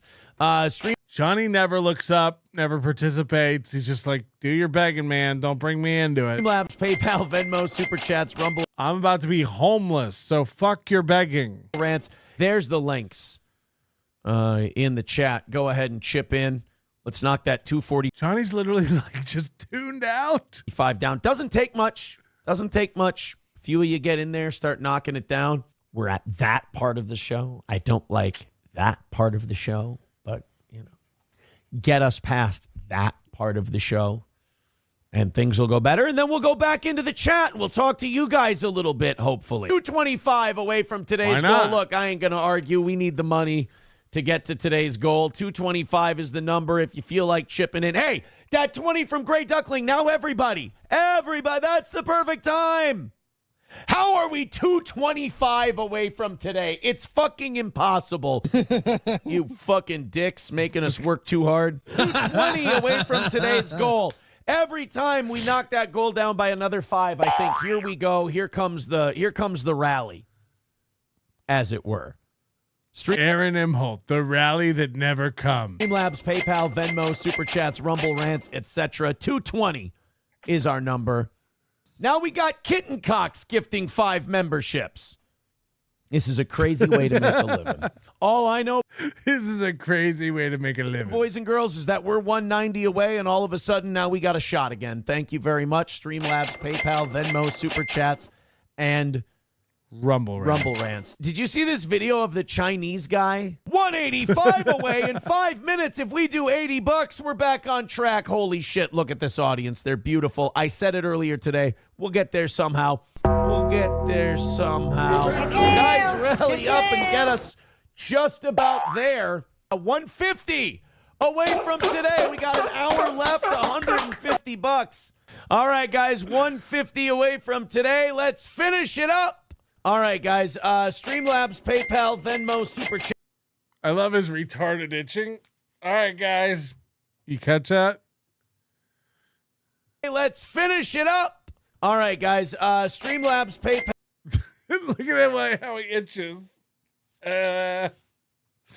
Venmo, Super Chats, Rumble Rants, 150 away from today. We got 20 minutes until the end of regulation. We got about 50 minutes left in the show. 20 minutes until the end of regulation. Let's have those big drops in. Streamlabs, PayPal, Venmo, Super Chats, Rumble Rants. 145 away from today. Go ahead and chip in. I'm very positive about today. Let's rally it up. Streamlabs, PayPal, Venmo, Super Chats. Let's see how close to 0 we can get this today. It's another Monday. Look at Johnny. Hey, it's another struggle, but we've kind of become used to it now. Like, on the whole, I feel like most children, you can teach the benefits and the advantages of following the rules and the consequences of breaking them without, like, resorting to physical violence. Like, I don't... Yeah. Doesn't have to. Well, hey, throw in money with your opinions. That would be cool. Thank you for the $1. Guys, we're 145 away. If you've got some generosity in your bones today, Streamlabs, PayPal, Venmo, Super Chats, Rumble Rants. Generosity. Is it in your bones? Venmo, all that shit. Let's rally it in now because we are a long ways behind. Now, remember, you get the overtime anyway now because we're not begging anymore.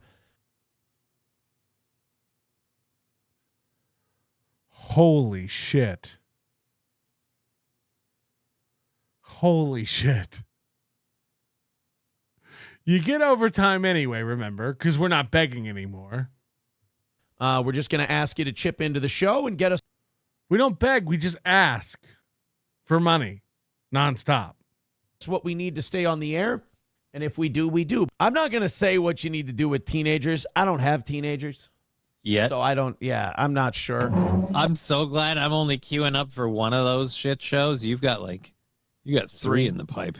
Look, they're good kids so far. So. Right. They always are until they become. I was a good kid. And I became a teenager. I'm against it. Look, I'm against the physical punishment, but I'm not here to say that I know better or I know best.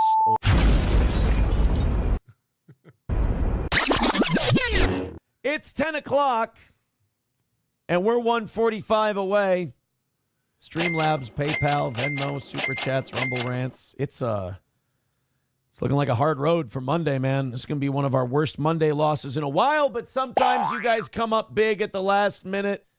Oh, God. You guys, all right.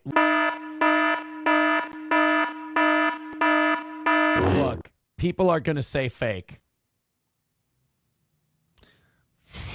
No way. It just always happens with this show. I can't help it. Hold on. I'm putting a new person in first place. Orange Boy. Orange Boy. Ahoy. I believe it. All right, we're going to go. We're going to reset. There's going to be a new show on the channel, the Steeltoe Sniping Show. And we're going to watch Aaron come back with Johnny, bragging about how proud he is. Kiki bodied everybody. We're going to hear about Florida. Slam Piece got me a Cheddar Bay biscuit at Red Lot. We're going to hear all about it. And we'll be sniping it. And we'll see what happens. I imagine somehow Aaron will be responsible for the victory. And we'll all be seething. And Nick Rekieta's done. It's over. Etc. Maybe they got engaged. Yeah, that'd be crazy. But we'll see you back in just 20 minutes for the Steeltoe Cope Show. Do me a favor, hit the like button on this one on the way out. It's a middle of the night show, so we really are struggling. We're down with like Steeltoe numbers for this one. So your manner is most unbecoming of a gentleman. Would you be high on cigarettes? I don't know if the comedy hasn't hit them yet. They're full-blown retarded or just high on cigarettes. A question posed to stupid hoes who don't get it yet. Excuse me, miss. Are you high on cigarettes? I don't know if the comedy hasn't hit them yet. They're full-blown retarded or just high on cigarettes. All the laughter that you decoy if you listen to the show, boy. Patrick melting faces have you stacking that low point. It's the low point, not the reason. The reason is fucking gold. Gonna make the taco pony party be a party of soul. Gonna make you vandalize a van with a pedal sticker.